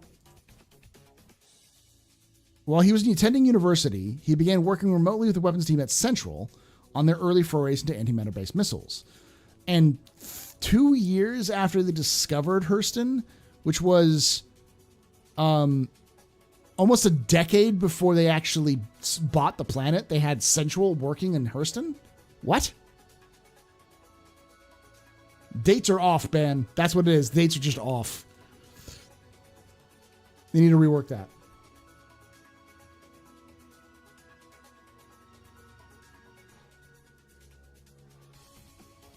Yeah, I think the easiest reference is that Central was the name of the headquarters for Hurston Dynamics before they made Central the final headquarters on Hurston itself. And then we've got Everline Structures. Everline Structures Incorporated is a humans manufacturer of the housing exchange stations, affordable housing with commercial spaces that are built into hollowed out asteroids. Although the company offers extended contract to perform maintenance on their products for 10 standard Earth years, most businesses and individuals that purchase hexes opt out of the extra cost and abandon the stations when they become too expensive to repair. Stations that have been discarded by their owners are common throughout the UEE, especially in areas used for mining purposes. Abandoned hex stations are often repurposed by squatters, housing, or utilized as bases for those who wish to conduct business outside of UEE law, especially Grimhex, which is a housing exchange built and operated by Green Imperial using Everline Structures hex technology. Fun fact, all stations are actually hex stations, including the HABs on those are using hexes as well. They use the same technology. They're essentially the same pods, except with hex stations like Grimhex, they build them inside asteroids, whereas they just build them inside the station itself. So the prefabs, and that's it. That's it for our discussions and looking at some of the stuff. So it's interesting, a little bit more lore on several planets and a lot of stuff on fruit and beverages. And I think the reason why there's a lot of stuff on fruit and beverages is because in 3.15, all of that fruit is lootable. You can find it in game and loot it from areas. Interesting, they also kind of updated Hurston, a little bit of Hurston there too. So there's some weird stuff. Here's the real conspiracy. Aberdeen is still alive as a hologram commanding the company, possibly. Speaking of fruits and beverages, do you guys know that they have new Pepsi Mango and Pepsi Blueberry? Didn't know that. No. Okay, dog. It's just the dog just told me it's bedtime. Yeah, it's bedtime for me as well. We've been doing for 3 hours. I usually do this for 2 hours, but it went way longer this time. Thank you all for joining us here tonight at the Astropub. If you did enjoy this, make sure that you're following us on Twitch if you're watching this on Twitch, and if you're watching this on YouTube, make sure you hit that subscribe button. By the way, if you're watching this on Twitch, I have a YouTube, youtube.com/theastropub. We do lore videos there that are more handmade, and all of my like office hours and Galactic historians, obviously captain's tables, they all end up on that YouTube. So if you miss a live broadcast, you can always go there to watch older videos and other kind of tutorials that I do on smuggling, discussion videos on lore and some impacts of the gameplay. So go to that. And if you're watching this on YouTube, I do live streams on Twitch every Thursday, Friday, Saturday, and Sunday. Thursday and Friday is at 9 p.m. Eastern. Saturday and Sunday is at 1 p.m. Eastern. And we do things like gameplay for Star Citizen. We do group gameplay and group events in Star Citizen. We also play other games. I've played the most recent 40K game, Hired Gun, Necromunda Hired Gun. I'll probably play other games as well, other space and science fiction game. I played New World when it came out. So if there is a game you're interested in, or you want to learn more about other games that you might be interested if you like Star Citizen, come join us on Twitch, twitch.tv/theastropub. And for all of you, we'll be back tomorrow with some smuggling gameplay likely. And then we're raising money for a good charity. Let me find the actual name of it.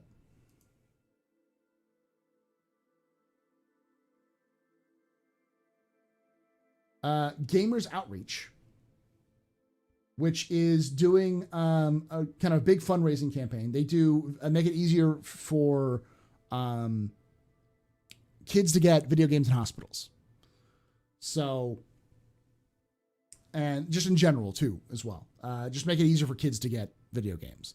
So we're going to be raising, they reached out and asked if we wanted to help out. I said, yes, let's do it. So we're going to be raising some money for them on Saturday. So we're going to be playing a little bit, and then we're going to also, during Captain's Table, we'll be raising money as well.